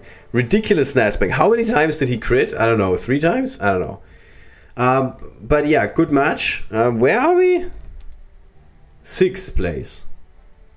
Okay. 3 points away from the top position. I'm not mad. At all. Just this other game that I lost. With the Queen Akeshru, like, crit attack and whatnot. That was pretty annoying. Other than that, pretty good run today. So yesterday and today we had 12 and 1 runs. And I lost another match. So I'm X3 at the moment. My redemption pool is empty. Yeah. I mean, obviously you cannot complain about that. That's a really good run. The event is 4 more hours. So I can play 3 more matches, I believe. So let's see how we can finish in the end. But honestly, I'm not mad at all. This was a pretty good run. Alright guys, that's definitely it, man. What a long stream for today. Hope you enjoyed it. Hope there was something to take away for you guys in the Onslaught runs, where you could see, like, I mean, there wasn't that much strategy, let's be real about this. And with the campaign, we also tried to basically tear through it. There was a couple of encounters where we did bring some strategy, think about the positioning of the units, where Bullmon goes, and so on. But generally speaking, this wasn't like a gigantic masterclass in strategy. Apart from the tournament arena, I'm pretty proud of how I played tournament arena for the most part. Alright, it was fun watching, thanks. Thank you, Arma, you're a gem. With that, guys, enjoy, and girls, enjoy your weekend, the rest of your weekend. Hope everybody's healthy, doing well. I'm starting to sweat again, just from streaming. Oh, I'm so close. I'm so close to another chest. 225. Yeah, with the daily flowers that I get tomorrow, this should be fine. I can open another chest, which is cool. Good job. Thank you, Rob Thomason. All right. If you want to catch more of these, I'm dying. I'm sorry. If you want to catch more live streams, of course, subscribe to this channel.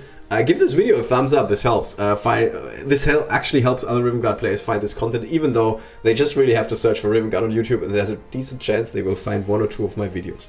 All right. With that, I'm signing off for today and potentially the weekend. It's been a long weekend, and I'm trying to continue to be on the mend, so we can get rid of Corona. And then next week we're going to be doing another stream at some point. I still have something in the bag that I want to record soonish, which is about the drop rates of these items. Now this is pretty straightforward, but I know there's some people who will appreciate this, where I'm just going to point out where it makes the most sense to farm something. Like here, for example, you have a regular encounter where you got a 25% chance, and then you also have, I keep going to the wrong thing, and then you also have an elite battle, and you have a 33% chance. And I know this is pretty straightforward if you're like pretty good in maths, but I know there's some people who do not know where should I raid to get the most bang for my buck, so to speak, to get the highest chance of having these items for the energy I'm spending. And we're just gonna do a short video about that soonish, so everybody can like